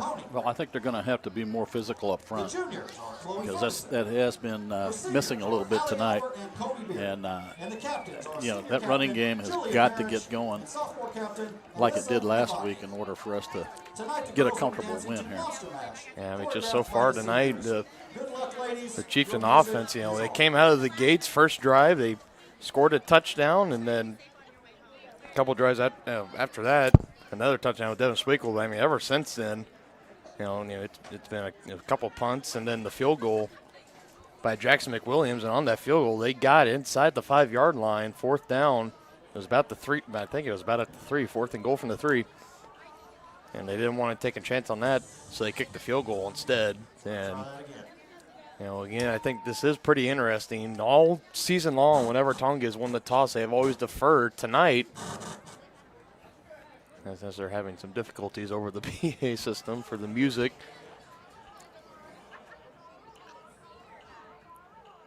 There we go. Now they got it playing.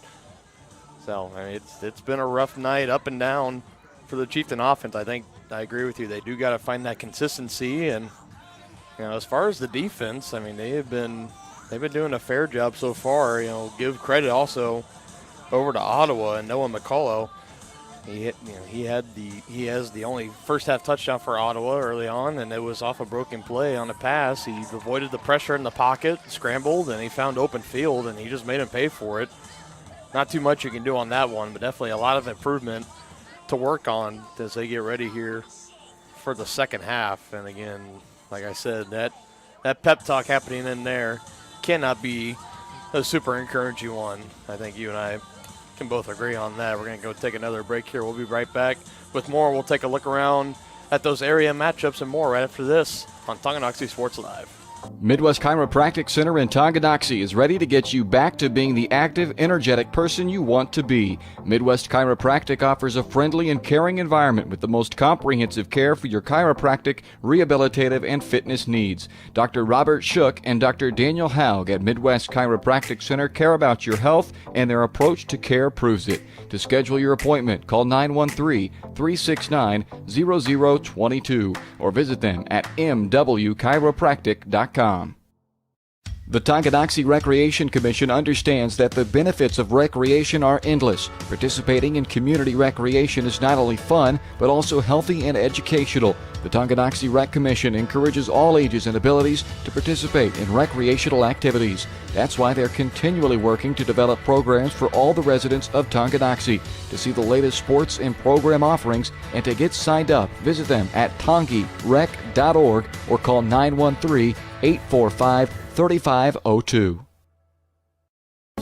Wizard of Paws, now at their newly renovated location in downtown Tonganoxie, offers personalized pet grooming, doggy daycare, dog obedience, and socialization classes. At Wizard of Paws, your pet will get a one-on-one grooming experience, ensuring they return to you quickly and looking fabulous. And their new facility offers amenities and space that is doggone amazing. Call Wizard of Paws at 913-416-0255 or visit their new location at 406 East 4th Street in Tonganoxie. Learn more at wizardofpawspet.com.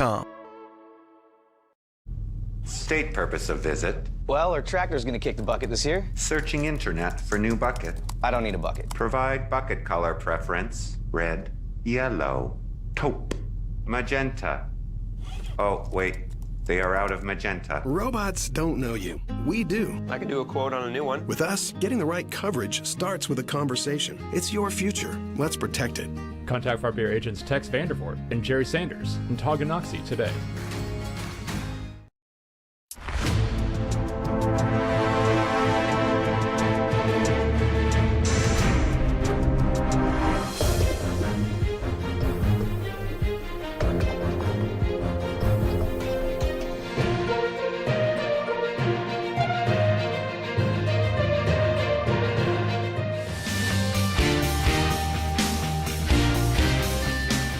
For a winning team, contact White Birch Properties, the real estate MVPs. Everything old is new again at New Again Outdoor Furniture Restoration in Tonganoxie. Keep your furniture for generations to come with a call to New Again. They specialize in restrapping, mesh sling replacement, welding, and powder coating of all outdoor furniture. New Again has an incredible eye for detail and a passion for environmentally friendly and cost-effective furniture repair. To learn more, go to newagainpatiofurniture.com. Call 913-764-1999 or see more of their projects on Facebook. New Again Inc. in Tonganoxie.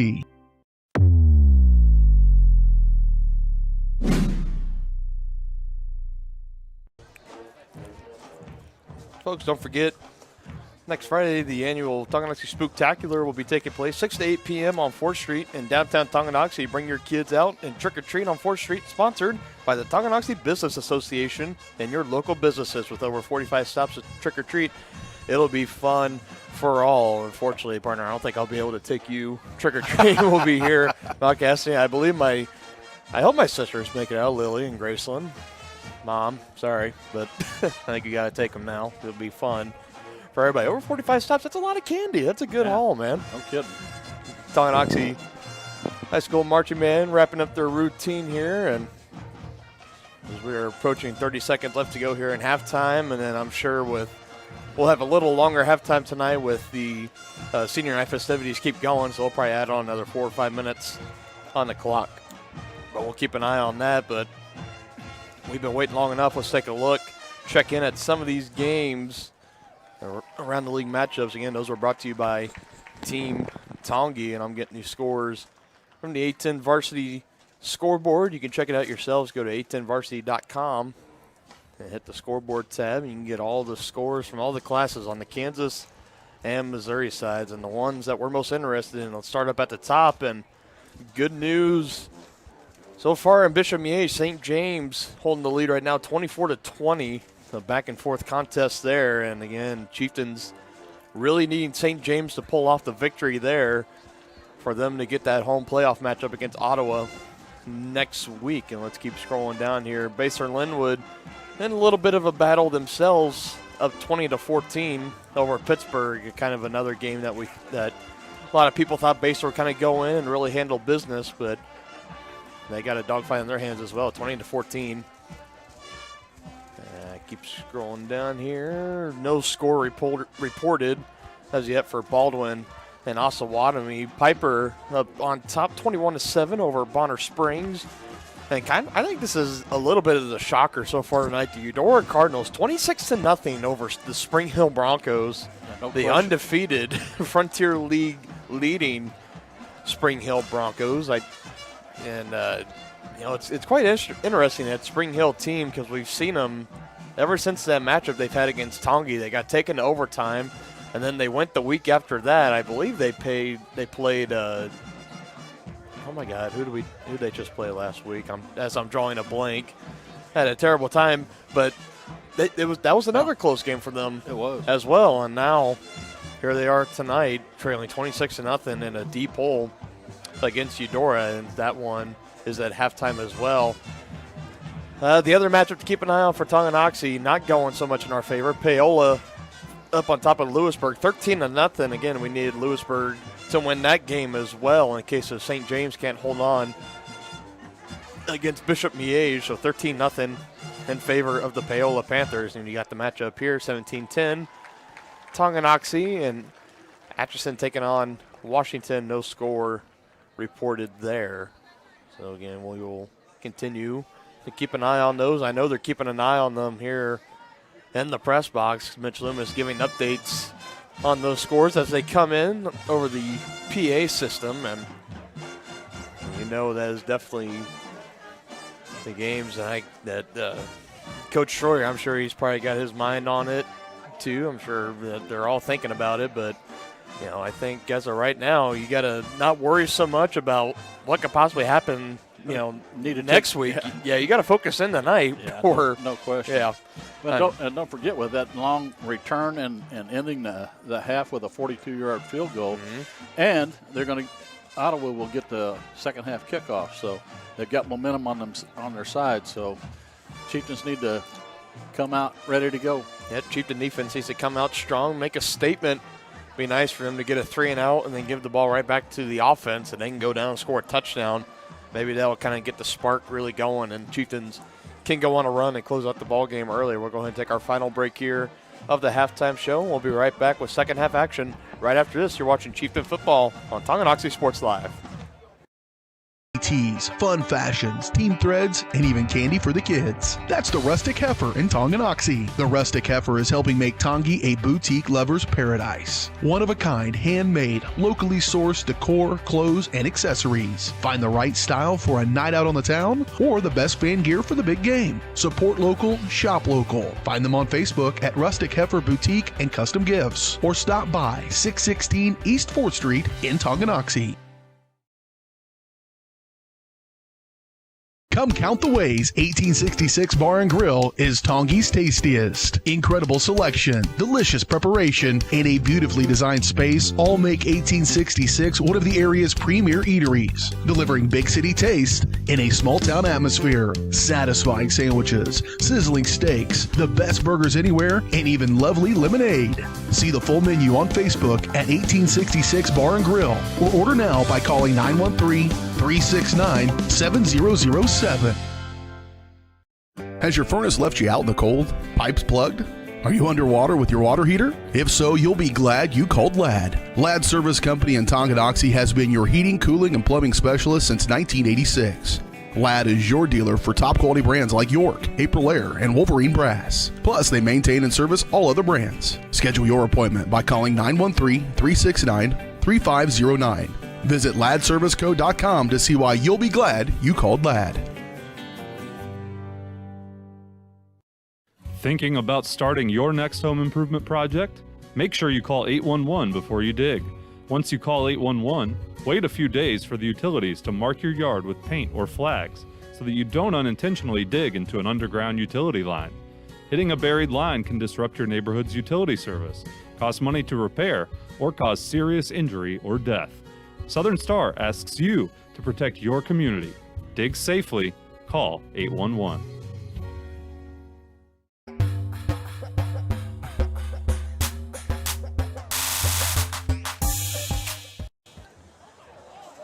Back here in halftime now. Added 3 minutes on the clock. Both teams now out of the locker room. Chieftains out warming up. Ottawa out warming up as well.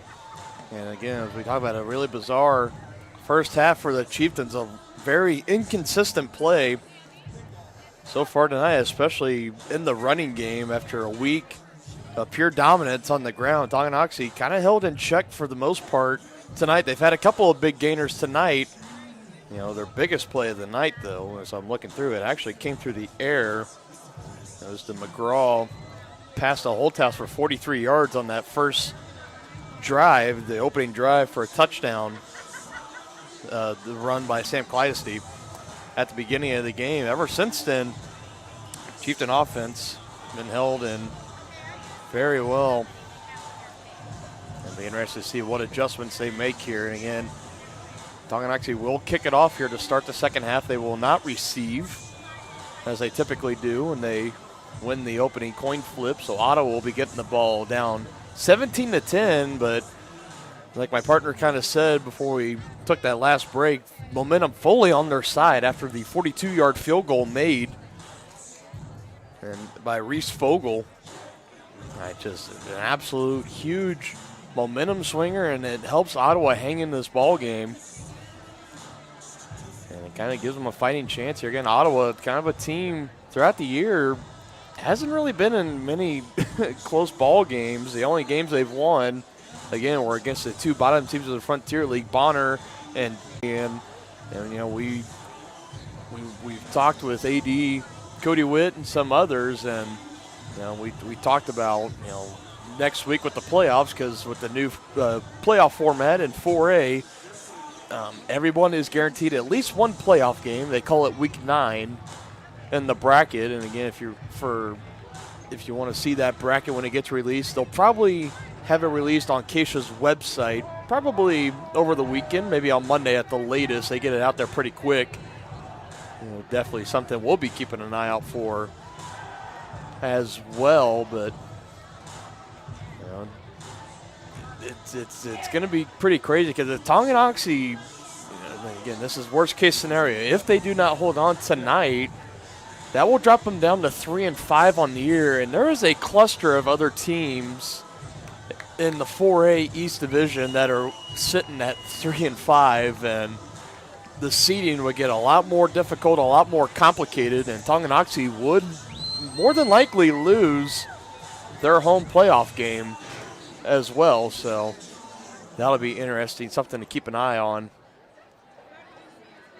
As we continue on here, we updated you on those scores. Paola up 2 possessions on Lewisburg, but St. James currently has the lead over Bishop Miege. Again, we just need either Lewisburg to beat Paola or St. James to beat Bishop Miege. We don't need both to happen. We just need one of them to happen, and hoping that one of those teams can hold on and pull kick off to start the second half. Pull off the victory and help out the Chieftains here.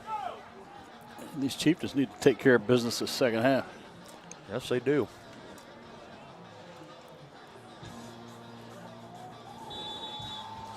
Jackson McWilliams teeing it up.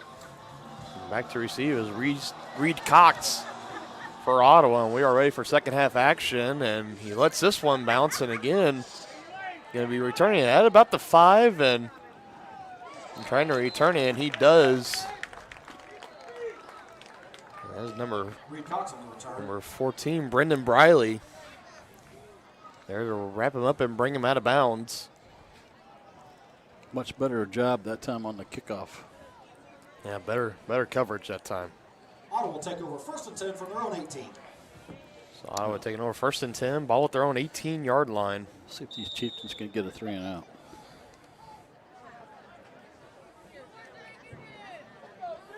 And that would be huge for the Stannis. McCullough hands it up to middle 2 Wooden, and he's going to get nowhere, and they're indicating that ball came out.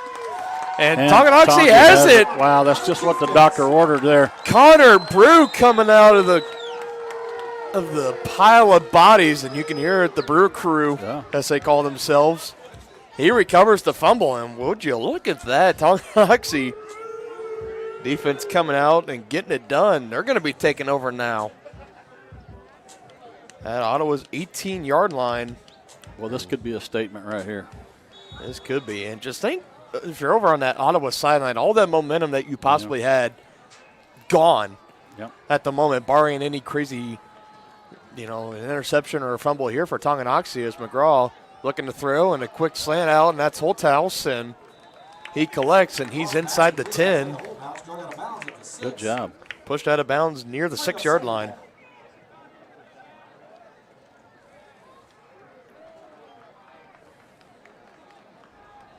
About a gain of 9. Actually, they're just going to say he picked it up. So First down will be 1st and goal. He got exactly 10 yards. 1st and goal now. Ball at about the 6. Handed off now to Brusvin.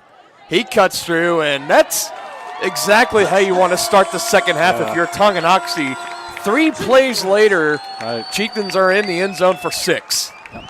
Huge. Colton Brusvin on the carry. Colton Brusvin taking it in. His first touchdown on the evening. 3rd touchdown for the Chieftains as McWilliams is on for the extra point. Clasty on the hold. It is up, and it is good. The point is good. Tonganoxie, I guess that pep talk that they got in the locker room, it worked. They come out. Get the fumble recovery by Connor Brew. 2 plays later, punch it in for 6. 24-10 is our score. 11:37 left to go here in the 3rd quarter. So we're buying a bigger home. A 4-bedroom, but, with room to grow. Your ocular cavity is malfunctioning. Because we want kids. Calculating offspring life insurance. No, wait, we only have a cat. Calculating farm insurance. Is there somebody else who can help us? Only a human who knows you can create a plan that's right for you. That's why for 80 years we've built relationships first and plans second. It's your future. Let's protect it. Contact Frontier agents Tex Vandervoort and Jerry Sanders in Tonganoxie today.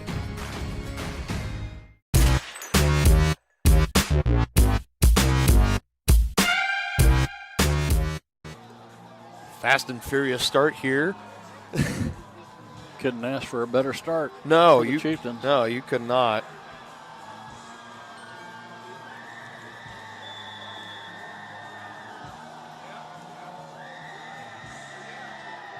As Colton Brusman runs it in, and maybe a surprise onside kick, and who's got it? And we'll see. I think Ottawa might have jumped on it last second. The officials are coming in. Ottawa did recover. Yeah. Wow, that's did not expect that.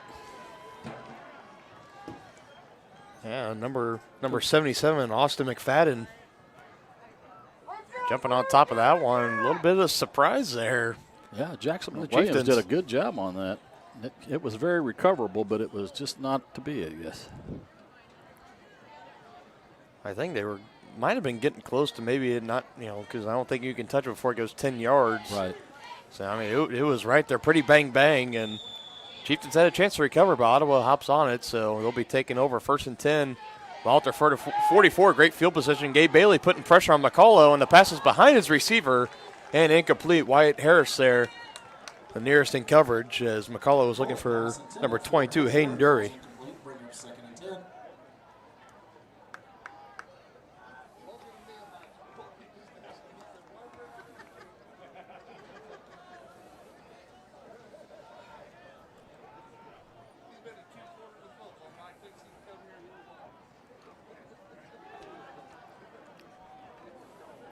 Run here. Up the middle by McCullough, 5-yard gain. That's been their most successful play tonight.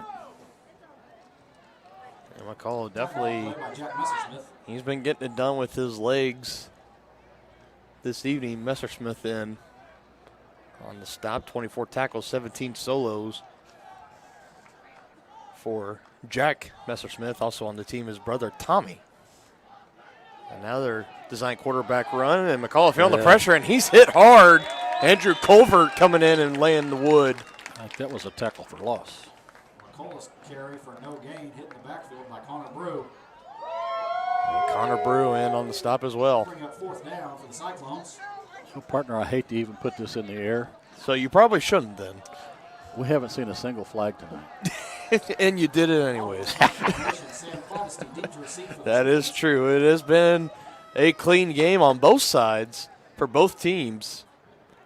Now watch, we'll have a flag on this play. If we do, you owe me a Coke or something. Yeah. We'll see.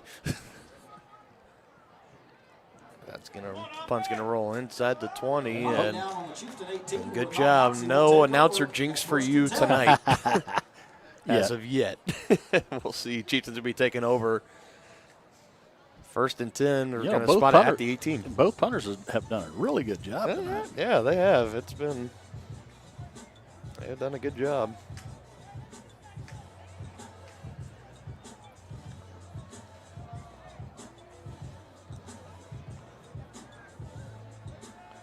.10:06 left to go here in the third. Chieftains have the lead and the ball, 24-10. 1st and 10 at their own 18 as they're going to hand off to Brusman. Wide open there along that right side. Brusman on carry off the right side. Yeah, just a wide open space there along that right side of the line. Good enough for a gain of 6.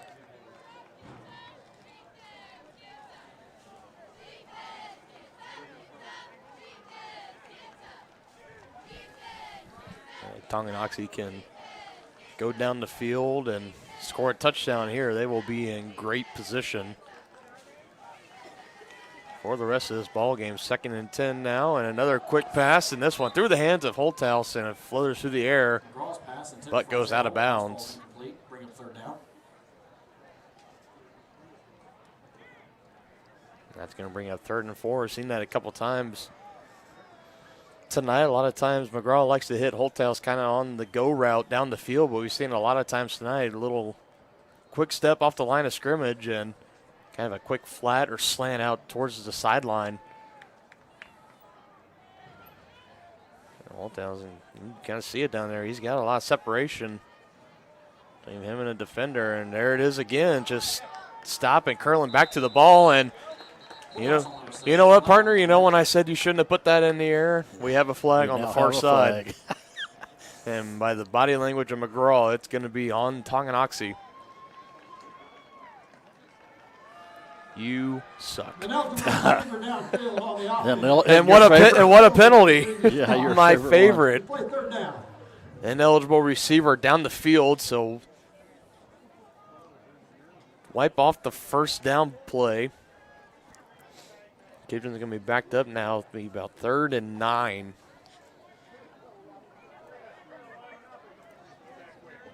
Penalty on the play will bring up 3rd and 9. Chieftains looking to convert here and keep the momentum going here on their side. Here in this 3rd quarter, McGraw ready for the snap, and Ottawa looked like they're blitzing. Now they're backing off, and McGraw throws it, and looked like he was a couple of receivers in the area. It looked like he was looking for Clydesty, and it falls incomplete, and Gabe Bailey's going to come on to punt this ball away.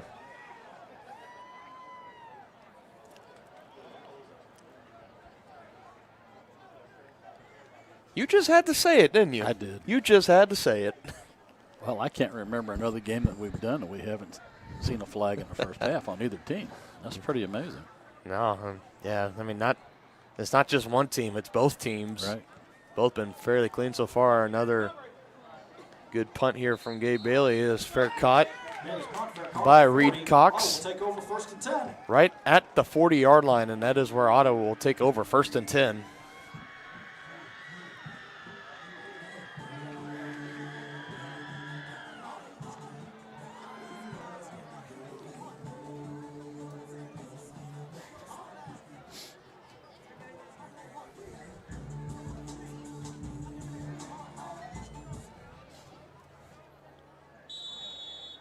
See if the defense can make a stand here. Yeah, looking for a similar result to their last time out. McCullough ending up the middle to Wooden, and nothing there. Wooden on the carry. And Clydesty, first Chieftain to wrap him up around the legs and bringing him down for very minimal gain. Call it a gain of 1.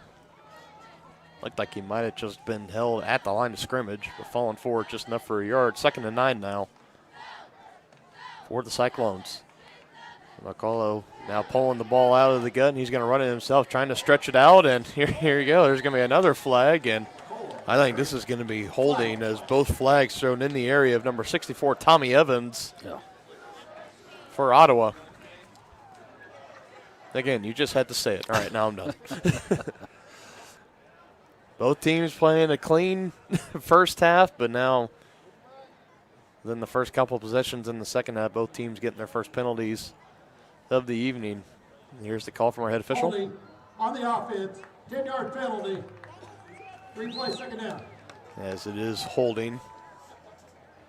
Penalty will bring up 2nd and 19 for the Cyclones. 2nd and 19 coming up now for the Cyclones after being backed up 10 yards on the holding penalty on Tommy Evans.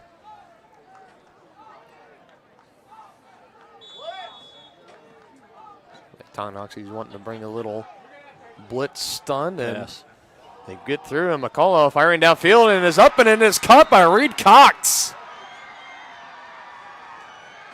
Holding penalty, backing him up 10 yards, no problem. Cyclones now in Chieftains territory. Tackle made on play by Talon Langford.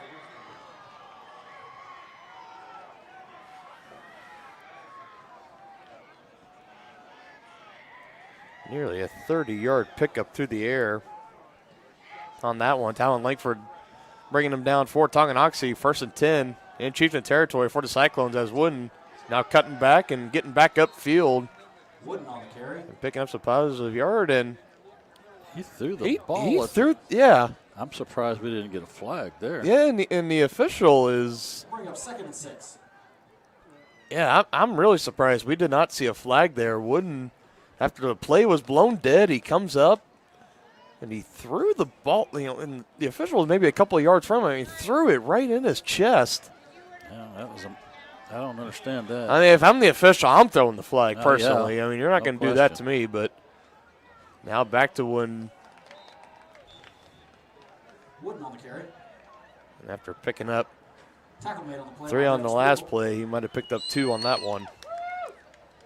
Devin Spiegel from the linebacker position, bringing him down from the Bring up 3rd down and 5 for the Cyclones.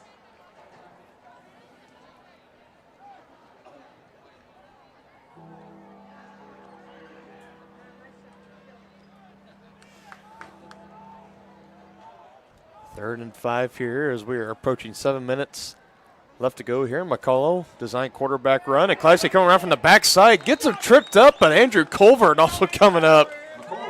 Another huge hit there from Andrew Colvert. Bring up 4th down. Colvert from the defensive side coming in to this game. 33 tackles, 20 solos, 2 tackles for loss, 2 sacks, and he also got his first interception last week as well against Bonner, so he's been having a year on the defensive side of the ball. And 4th and 5, and Ottawa will go for it here. Or at least they're lined up. Yeah, the Chieftains need to be disciplined here and not jump off sides. 5 seconds on the play clock here.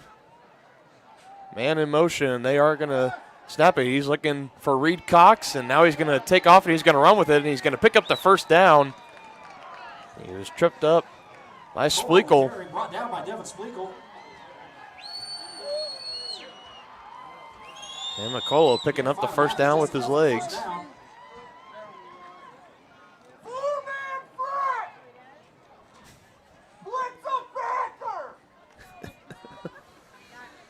I always love the coaches up here in the stands. Now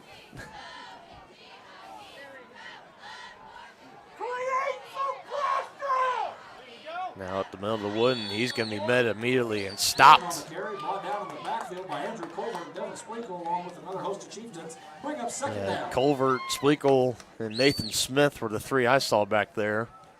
And a couple more stopping him right at the line of scrimmage. Again, number 28's body languages for the Cyclone. Yeah, not the best out there. Zion Wooden. Yeah. Pretty big back out there. And you're on the roster. 5'11", 210 pounds is junior. McCullough rolling out right, starting to feel the pressure. Spleakle right on his heels, and he's hit near that sideline. Tipped around and intercepted. Intercepted. Wyatt Harris. Chieftains will take over. 1st and 10. Coming up with the interception there. That's what the defense needed there. And that'll be Harris's first interception of the year. And the Tonganoxie defense, again, turning the Cyclones away.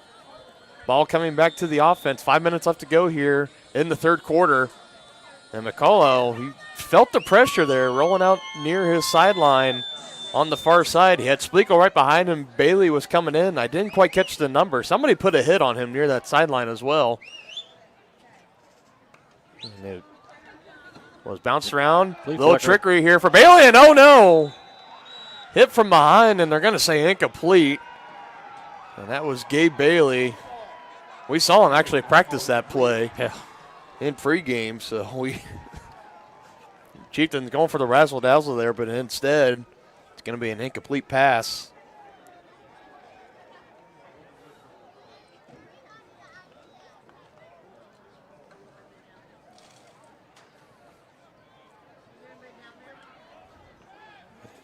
Very fortunate for Bailey, able to get that arm going in the forward motion. Yeah, that could have been a strip sack pass. easily. It could have been. Now the handoff to Bruceman. Now this one not going anywhere. That's Reed Cox again from the defensive position. Coming in on the blitz. 3rd down and 12 for the Chieftains. And we've seen that a lot tonight for Ottawa, bringing the right run blitz at about the right time, meeting the Chieftains in the backfield and at the line of scrimmage.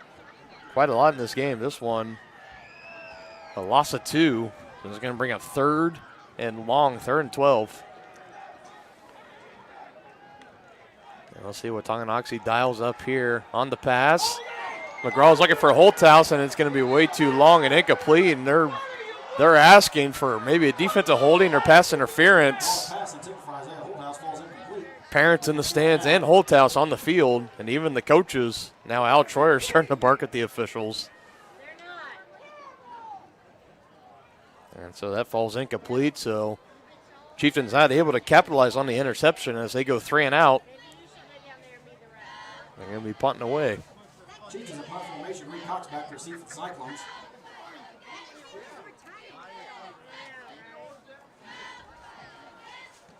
Gets it, punts it. This one a little bit more of a line drive right to Reed Cox, and he's going to take it, and it's going to get past the 50 and maybe to the 51, 50, or the 51, 52, 49, 48 yard line. He's going to start off in Chieftain territory. Really good field position.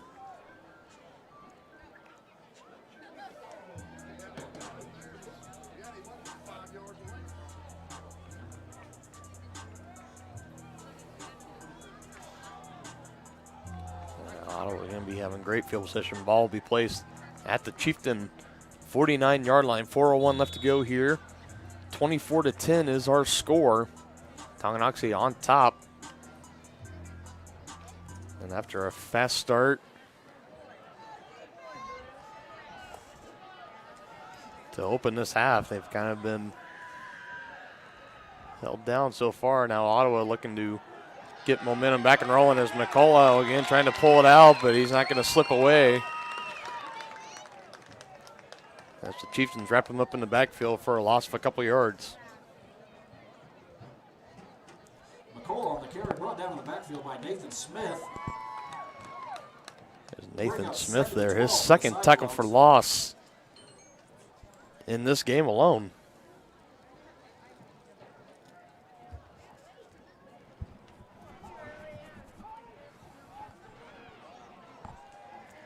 Second and 12 now, faking the handoff, and here's Nathan Smith again, right on McCullough's heels, and he's able to spin away and throw it downfield. And incomplete right at the feet of Dury. Pressured in the backfield again by Nathan Smith will bring up third down. And yeah, not too much you could do there for McCullough. He didn't have a lot of time back there. Nathan Smith was right on top of him. He was in his face really quickly.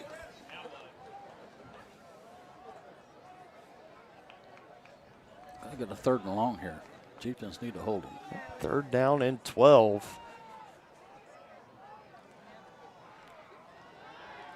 Oh, now back to say, here comes Nathan Smith again, just a little bit behind, and pass is batted down. He was looking for Reed Cox. Jesse Young made a nice play on that. Good defense by Jesse Young, and so Tongi goes three and out. They give the ball back to Ottawa, and they go 3 and out. And they'll be forced to punt again as Fogle goes back to punt. Sam Clydesty back to return for Tonganoxie. This one's almost a spiral line drive right at Sam, and he's going to return it. Going along that far side, trying to turn it up the field, and he's going to be brought down just shy of the 40-yard line. Clydesty just turned that punt into a 10-yard net for Ottawa. Good job.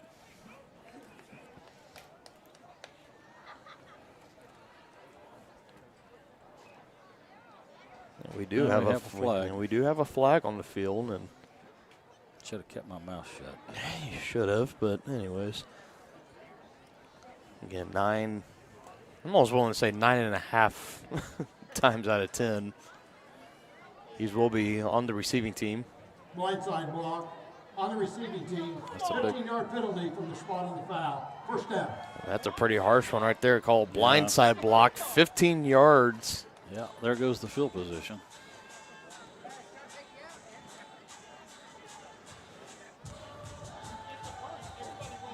So instead of taking over around the 45, Chieftains will have to settle. 1st and 10 at their own 20.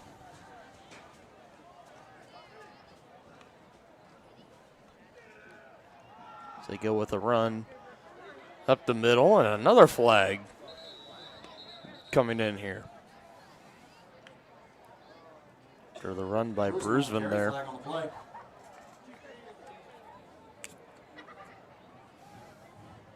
Holding on the offense, 10-yard penalty from the spot. Replay first down. The Chieftains are going the wrong direction here. Chieftains will bring up 1st and 20. They weren't going in the wrong direction before you said anything. I haven't committed a single penalty. Yeah, very clean in the first half. Second half, not so much, particularly on this drive. Blindside block and then a hold. Again, Chieftains would have had 1st and 10. Near midfield. Yeah, near midfield now instead. 1st and 17 at the 13-yard line as McGraw faking the handoff. He's looking to pass, going downfield for Clydesty, and wide open is right there. Makes a man miss, trying to break away from the second tackle. He cannot. Number 2, it's Colin Creech. Sam Clydesty, gain of 19, Able to bring him down, so pass of 19 yards through the air, McGraw to Clydesty, and that's good enough to pick up a first down. Kudos to that young man from Ottawa, because you don't see many people bring down Clydesty one-on-one in the open field. Yeah, that was good tackling by Creech, though, going right for the legs.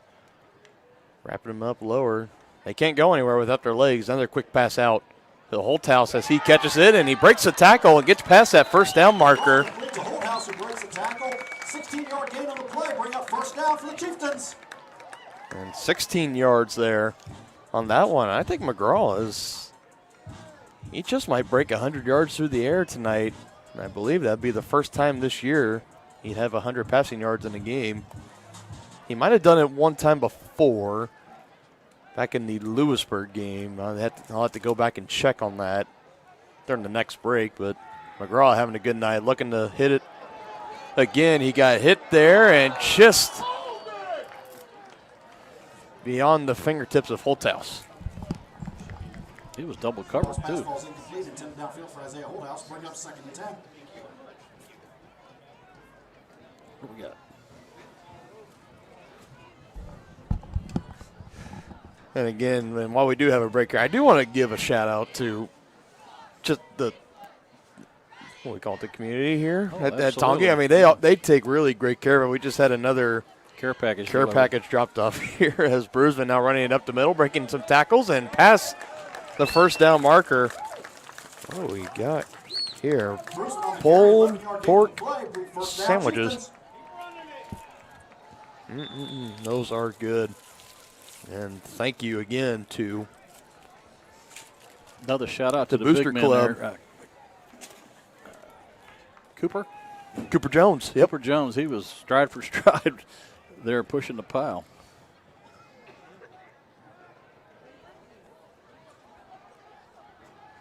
Chieftain offense now starting to get rolling here.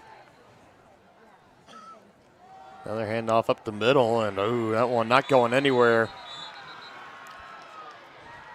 Bruceman did a nice job of putting 2 hands on the ball. On the carry. Hit first by Adam Dorn. Adam Dorn, the first one to get there. 6'3", 260-pound senior getting in the backfield. And if it's only a loss of 2 on that one, you got to be very fortunate. Yeah. That play had no chance.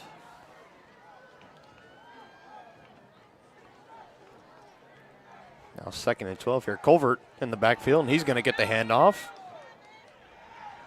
And he's going to pick up about 3. Andrew Colvert on the carry, brought down by Colin Creech. Bring up 3rd down and 9 for your Chieftains. And again, like I was saying earlier, from Cody Witt, the AD, always taking great care of us here in the press box, and the Booster Club, as they just came up here. Right. I don't know if you remember, partner, pulled pork sandwiches we got and some chips. And they are tasty. If you've never really had are. those, next time you come to the ballpark here, you should try them. Yeah, definitely. They are fantastic. Under 20 seconds left to go now. 3rd and 9. McGraw throwing it out, and he finds that's Jesse Young with the reception that time. Cross pass complete to Jesse Young. Gain on the play. Good for a Chieftain first down. The Chieftains pick up the first down. They needed only 9. They picked up, well, more than that, and that is going to be the last play of the third quarter. 4's up here in Tonganoxie. We head to the 4th quarter. Tonganoxie leads the Cyclones 24-10 here on Tonganoxie Sports Live. Family Medicine of Tonganoxie, you'll find incredible care close to home. A friendly staff here for you when you need them, offering primary care for all ages from general physicals and health exams to minor procedures and x-ray services, along with an overall patient education ensuring peace of mind that you're receiving the best care possible in a convenient, accessible manner. Visit lmh.org or call 913-845-8400 to schedule an appointment and learn more about the incredible primary care providers at Family Medicine of Tonganoxie, your partner for lifelong health.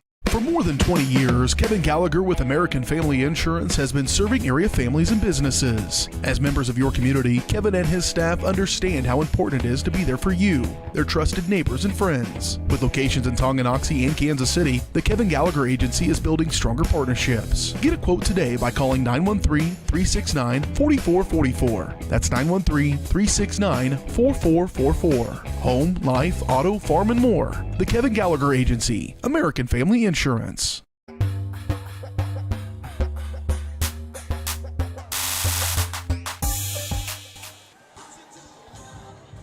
Back here at Bayfield, ready to get things started in the fourth quarter. Dylan Funk alongside my broadcast partner Dennis Drennan live on site here in the press box. How's that hot dog, partner? Really tasty. It smells good. So 1st and 10 now here for Tonganoxie, and hand off up the middle to Brusman. He's going to pick up about 2 or 3. Cyclones bring up 2nd down and 8 for the Chieftains.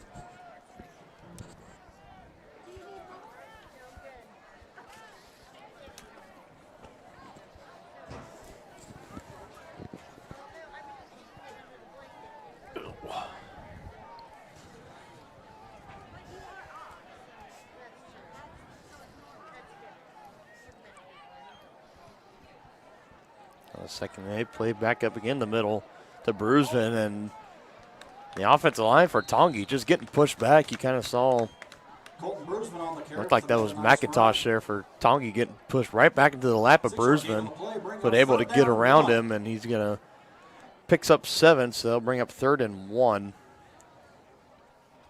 on this next play. And just keep going right back to Brusman. That time, good penetration, 1st down and more.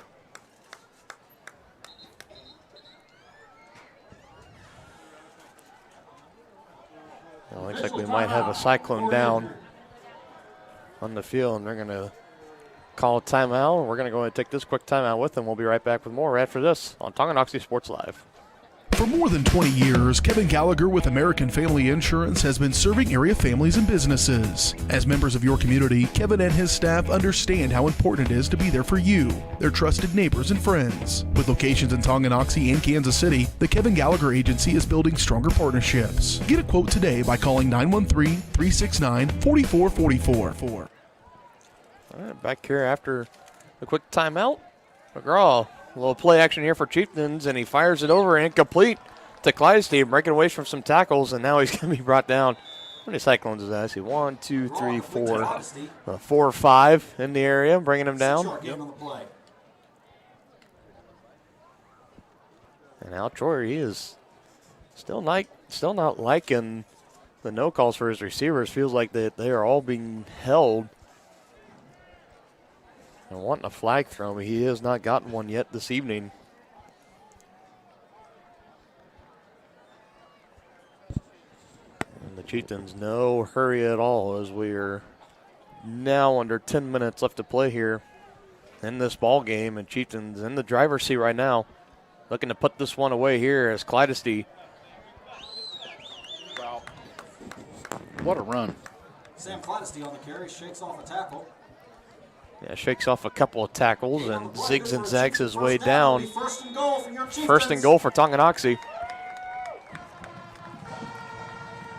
And say hello to our friend Keith Willis there. And his mom. And his mom, Desiree.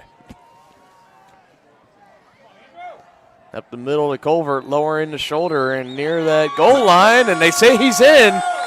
Touchdown, Tonganoxie. Andrew Culver, his first rushing touchdown on the year, as he's going to extend that Chieftain lead. And Tonganoxie is about to put this one in cruise control here, waiting for the extra point from McWilliams. And it is up, and it is good. Tonganoxie, comfortable lead now, 31-10 over the Ottawa Cyclones. We'll be right back right after this break on Tonganoxie Sports Live. Great collision on the field? Awesome. An awesome collision on the road? Not so great. If that bad play does come your way, take your car to S&S Body Shop in Tonganoxie. S&S has been the area's premier auto collision repair center since 1972, working on all makes and models, glass replacement, bumper repair, fiberglass and plastic, color matching, and more. Plus, they work with all insurance companies. Get your ride back in the game. Learn more at sandsautoandbody.com or call 913-369-3193.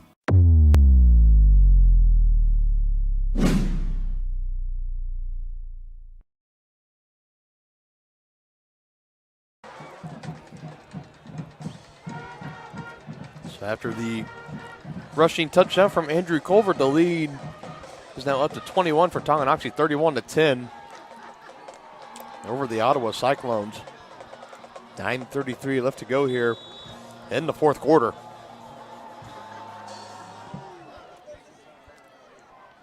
As McWilliams kicks this one, it's going to be returned right around the 8-yard line and brought down pretty quick there. Navarro on the return for the Cyclones. Navarro on the return, and looks like Brought down by Jack Messersmith. Jack All right, Messersmith fans, in there. get your tickets Bring ready. him down. Your winning number in the 50-50 raffle tonight. Did you buy your 50-50 raffle ticket, partner? I did not. Zero. Again, the winning number tonight, 3960000. You can take that winning ticket down to the south end of the home grandstand to collect your prize. I bet if you would have bought one, that probably would have been your ticket. I'm not lucky at gambling. Games of chance. First and 10 play here. Handoff is to Wooden, dragging a couple defenders with him. And after what was going to be a no gain or minimal gain, turned him out to be pretty good, about 5 or 6 yards. 5-yard gain on the play. They're 2nd and 5.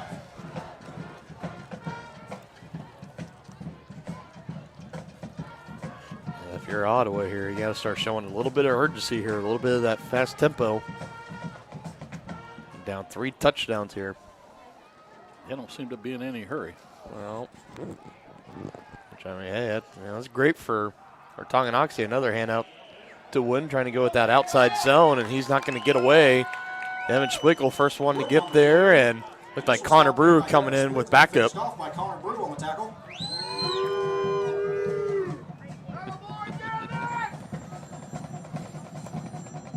Short gain of play will bring up 3rd down.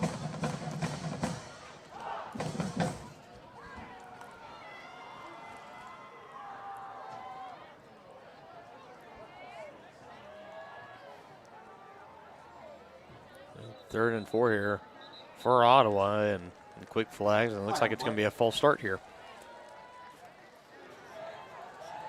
Dead ball. False start on the offense. 5-yard penalty.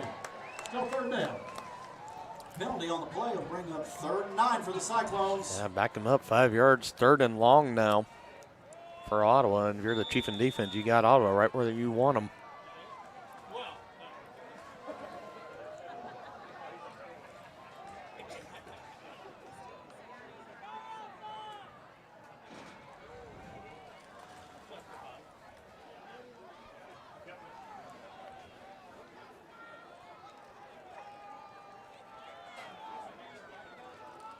Call on now, looking to pass, and Chieftains opening the floodgates, trying to bring him down, still can't.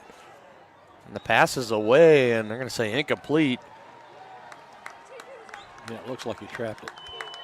And Jordan Williams there Nicole's on the pass coverage. broken up by Jordan Williams. Bring up 4th down and 9 for the Cyclones. So the Chieftains, they've put pressure in that backfield many a times, have yet to really bring McCullough down for a sack. Been able to avoid the pressure and get the ball away.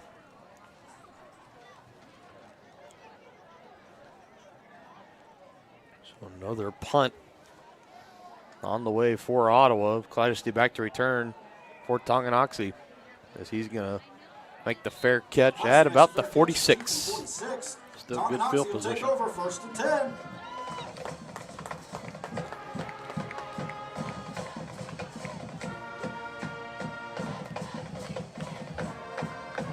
If you're Tonganoxie now, really quick, while we have a quick moment here, I'm going to refresh our page here, see if we got any updated scores from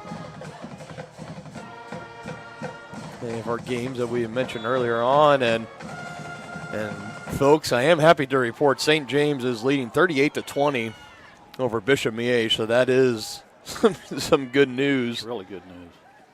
And just looking at the other one out of curiosity, 13-7, Pale over Lewisburg, so a close one there. But again, the big story there, like we said, to keep an eye on the St. James and Bishop Miege game.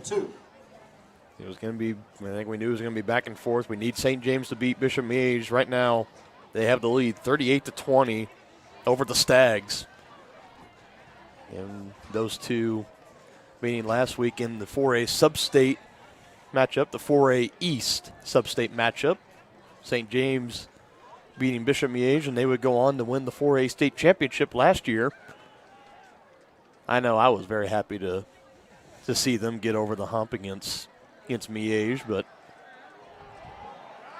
look at this, wide open is Holthouse. He goes up, it was in his hands, and it rattles out incomplete. Aaron Quillen there on defense for Ottawa, and it's going to bring up 3rd down and 2. I think if you asked Isaiah there, he'd think he should have caught that ball. Yeah, I agree. Their defense was pretty good there, but it looked like he was able to kind of get his head around on the ball first, jump up. It was right in his hands and just kind of hit the chest plate of his shoulder pads and jarred loose and falls down to the turf. So that's going to bring up 3rd and 2 for Tonganoxie. And looking to convert here, go right up the middle with Bruisman. He's going to pick up that 1st down and more. And can we get a horse collar tackle, please? Carry off the left side. No, I guess not. Takes the defender with him. Gain on the play, good for a Chieftain 1st down. Didn't look like he had his hand quite high enough. Well, the new thing is that you don't necessarily need your hand inside the shoulder pads, because now they're calling like if you're in the nameplate. Well, he was definitely there. There you go. But yeah, typically that bars for the horse collar penalty, and the official's right there on top of it, but doesn't throw the flag. But, I mean, nevertheless, Tonganoxie picking up the 1st down. That Devin Splekel in the backfield. He's going to take this run. He's met head on by Xavier Vink. Devin Splekel on the carry. Tackle made by Vink. Tonganoxie again just running this clock down as we're now under 6 minutes left to play. Yeah, they don't need to be in any hurry now. The clock is your friend. The clock is your friend, indeed.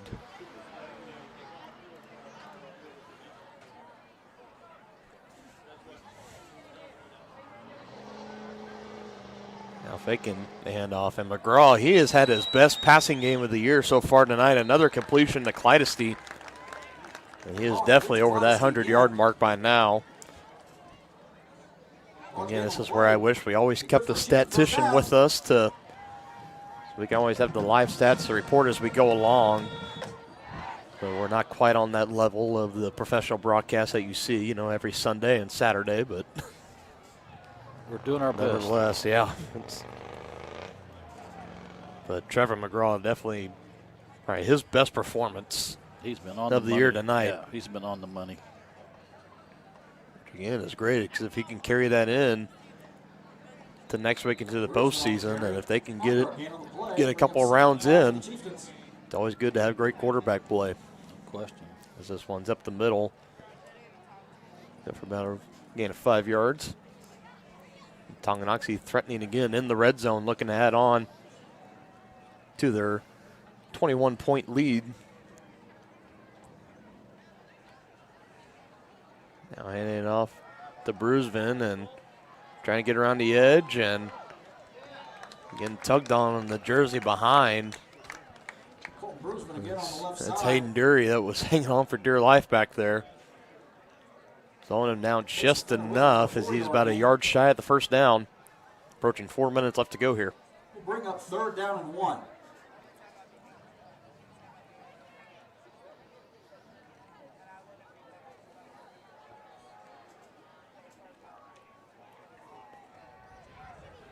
Another handoff, just keep feeding them, and lowers the shoulder, fighting, and he's in.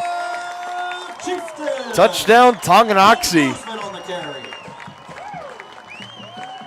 Colton Bruisman punching it in there as the Chieftains add on another 6 points, and a Cyclone is hurt.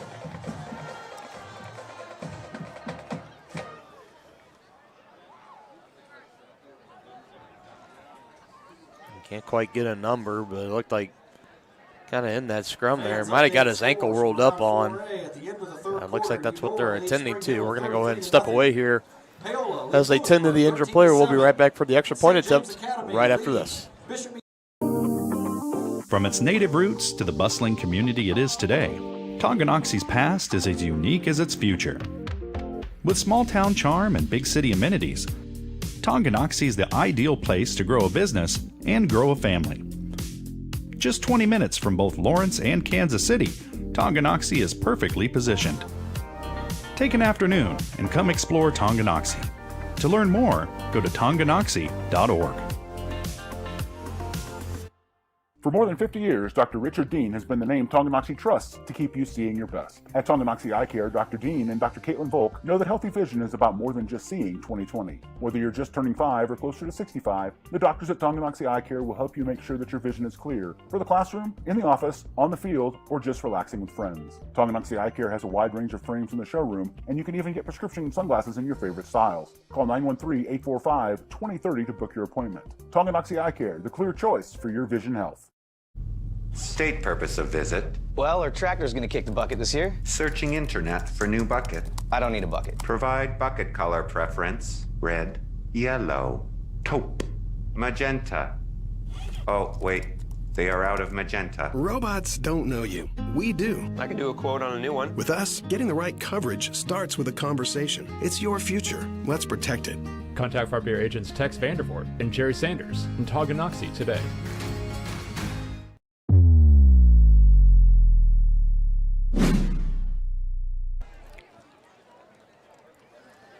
Back here, Dylan Funk alongside Dennis Drennan.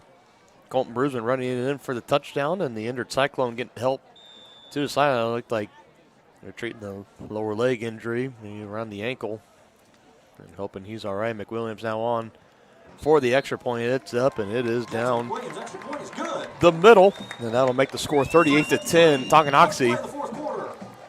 And during the break, they did announce the score to that St. James and Miege game, and there were some cheers throughout the stands. So obviously we're not the only ones that are aware of the playoff scenario. So more than likely, and again, there's still 3:53 left to go here, and as I take another look here at the score, it says it's still in progress in the fourth quarter. So I mean, we've seen some crazy things happen in the game of football, but all likelihood right now, it looks like Tonganoxie will be hosting this Ottawa team again next week in a home playoff matchup.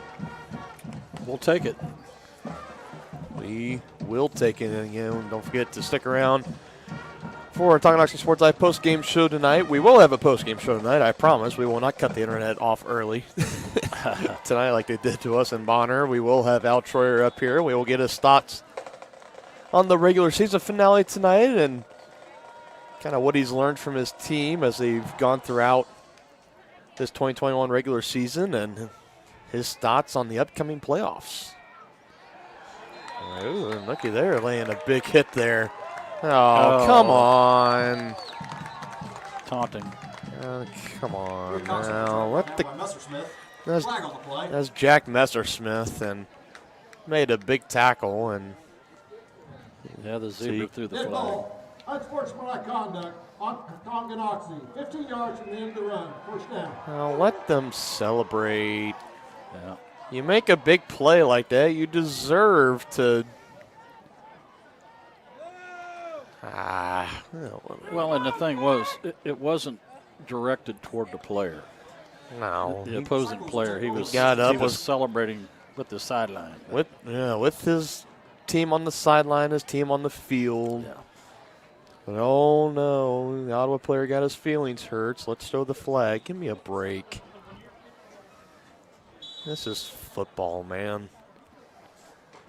If you don't like them celebrating on you, don't let that kind of stuff happen to you. Yeah. That's what I don't understand. That's why they get mad when you celebrate when you score a touchdown. Well, don't get scored on. How about that? I digress. Anyways. So after the 15-yard penalty on Messersmith, and we had an official take a nasty tumble there. He did. Right on the logo. Man down. I hope he's all right. He wasn't the one that threw the flag. Just for anybody wondering at home, but yeah. He's up and he did. had him. And it looked a little nasty. He kind of fell back, hit his head on the turf, and he bounced right back up, and he's all good. So that's good to see. Clock continuing to run here as we near 3 minutes. McCullough, another quarterback option. Culver and Clydesty in pursuit, and Clydesty right there to shove him out. Bring up third down for the Cyclones. Going to bring up about 3rd and 4 for Ottawa.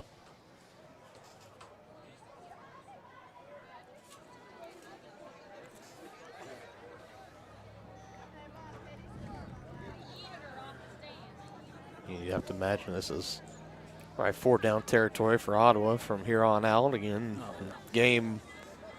I think it's pretty safe to say this game is pretty well out of reach. Yeah, in hand for Tonga and out of reach for Ottawa. Yeah, like we talked about the likelihood, and again, there's with St. James, what looks like they're going to hold on to beat Bishop Miege tonight. The likelihood, the most likely outcome is that Tonga will host Ottawa again next week in the first round of the playoffs, and it's kind of fairly unique. You see teams face off in back-to-back weeks in high school football. And trying to run the quarterback sneak, and that's going nowhere, pushing him back. Connor Brew and others in the middle, and another Cyclone is down on the turf. A lot of injuries for Ottawa. This time it's 77. Yeah, number 77, that's Austin McFadden. Official timeout for an injury. Making him back up and on the turf fairly quick, and he's able to limp over to the Ottawa sideline with his own power. Downs, your Chieftains will take over 1st and 10. Getting close to the victory formation time, partner. Getting very, very close indeed.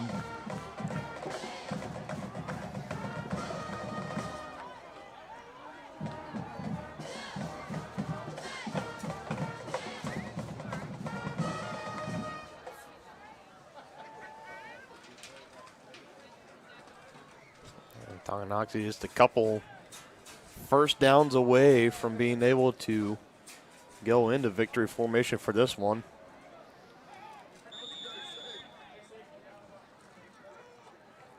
The official gives the green light to go ahead and start play, and we're going to start off with the handoff to Brusman up the middle. First down and more, breaking some tackles. And up near the 35-yard line. And that's a good start. First down for the Chieftains. Now another whistle on the field here.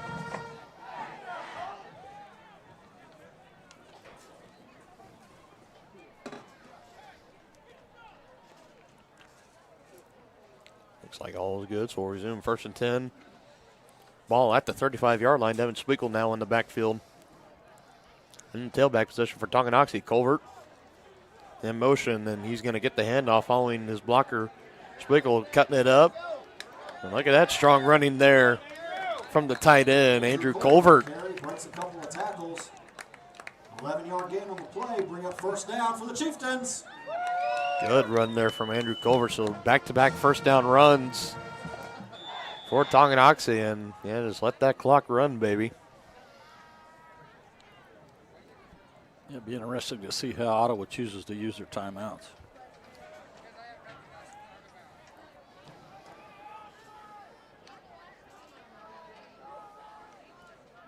McGraw calling for the snap, and now he gets it. Handoff to the tailback, and be wrapped up and brought down after about a gain of 4. Devin Spiegel on the carry. Spiegel again. Bring up 2nd and 7. Well, Ottawa's not using their timeouts, so I think they pretty well conceded. Yeah, that's very safe to say. So, and with the clock running, we're going to be approaching a minute. Approaching a minute. It's going to be about 17 seconds on the game clock now and counting. So Tonganoxie, I think they'll have to run. I think they'll just need to run one more play after this. And that will do as they take it all the way down to 5 seconds. Now another handoff to Spleakle, and he goes up the middle. Near that first down marker, and Chieftains do not have to run another play, and that's going to do it. So Tonganoxie taking care of business. 38-10 is going to be the final score here on senior night. Chieftains wrap up the regular season on a 2-game winning streak. Chieftain fans, next Friday, October 29th, your Tonganoxie Chieftains football team will be entering Week 9 of the KSHQ season. We are expecting to host a game and should know the opponent after tonight's results. As you just heard from the PA announcer, we should know the results from. Should know our opponent for next week after tonight's results, but again, like we said, more than likely it is going to be Ottawa. Again.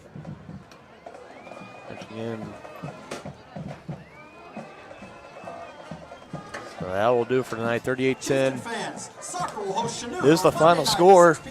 Everybody piling out here in the press box now as we'll wait for Al Troyer to come up for the post-game interview. We'll go ahead and take our first break, and we'll be right back with that interview right after this on Tonganoxie Sports Live.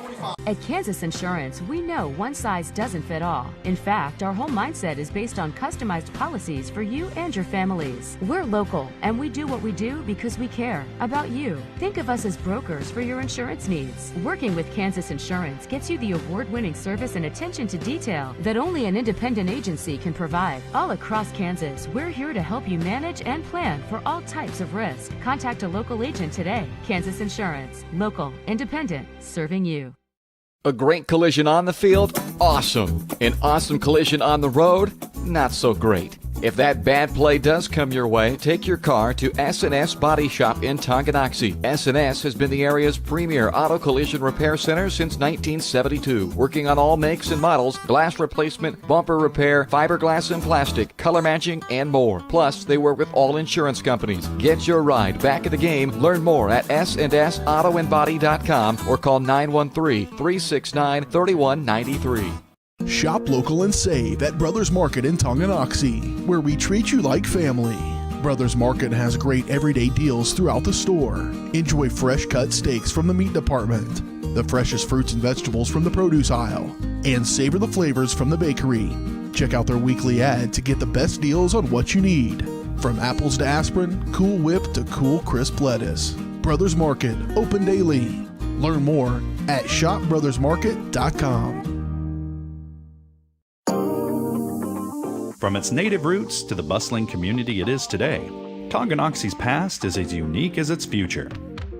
With small town charm and big city amenities, Tonganoxie is the ideal place to grow a business and grow a family. Just 20 minutes from both Lawrence and Kansas City, Tonganoxie is perfectly positioned. Take an afternoon and come explore Tonganoxie. To learn more, go to tonganoxie.org.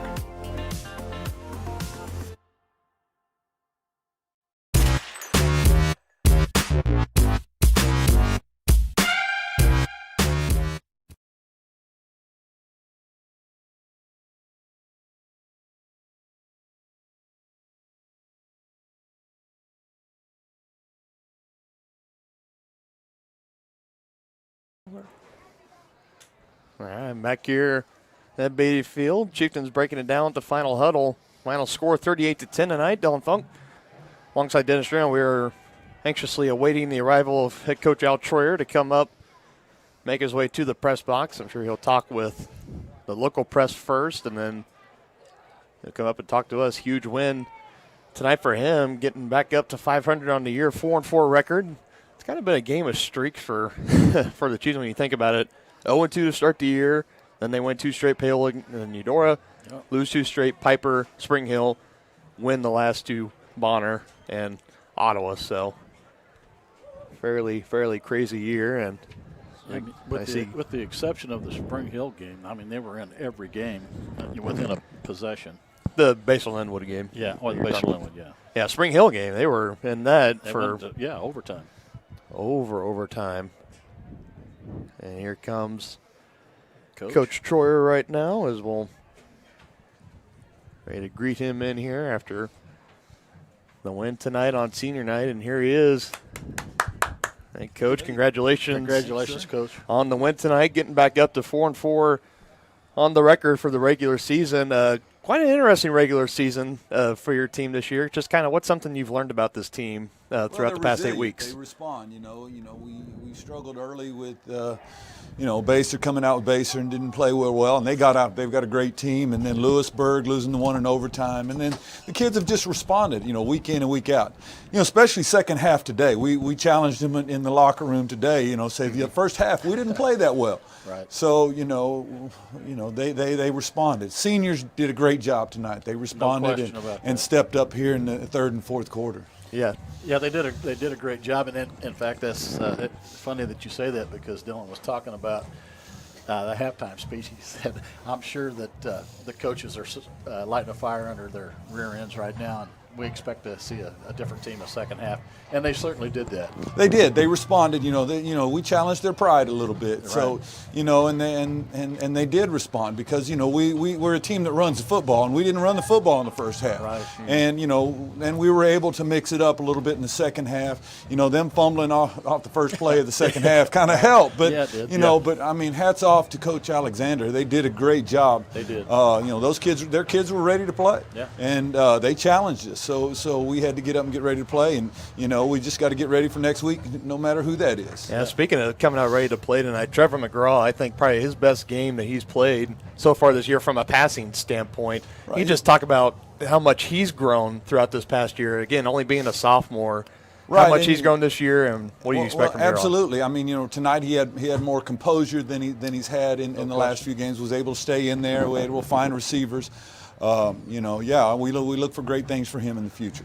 Yep, and again, we're waiting for final results, but from what I talked with Cody, he said we needed St. James to beat Miege. Well, we got to go put the numbers to it now. We weren't expecting the big win by Eudora, so. Right.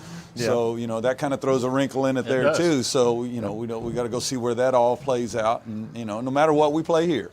And we tell our kids all the time, and we put the sticker on our helmet and on every shirt that we have. Anyone, anywhere, anytime, bar none. Okay. So it doesn't matter who it is. We come here and we play. Yep. So just kind of going into the postseason. Final question for you: what's just kind of your message for your team going into this next week, knowing that it's win or go home from here on out? Well, I mean, we play seasons in phases. I mean, you know that as being a former player. We're on to the next phase. It's time to step up to another level.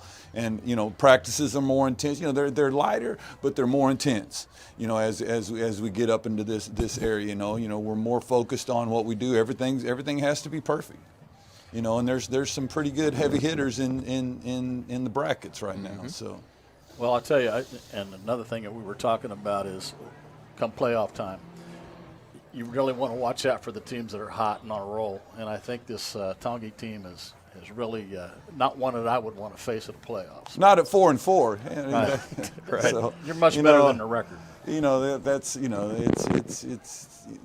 the Frontier League this year is so evenly matched. I haven't seen a league like that where Spring Hill, they've had some good ball games, but we've played throughout. This team right here is up and rising, and I think it's an attribute to the league that we have that everybody's about the same, and it's gonna any given night anyone can beat anyone. So it's just.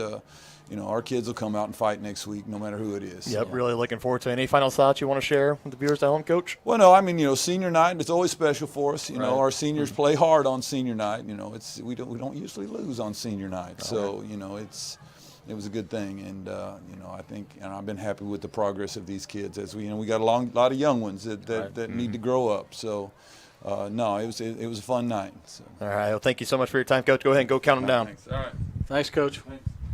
That was head coach Al Troyer. I'm getting all tangled up in wires up here now. Again, very pleased with the performance tonight, and like he said, and kind of the question you set up for him. This Tonganoxie team the record says 4-4, but they definitely are not a 4-4 team, and they could be. They are They could be a team that can really make some noise here. They're a very dangerous 4-4 team.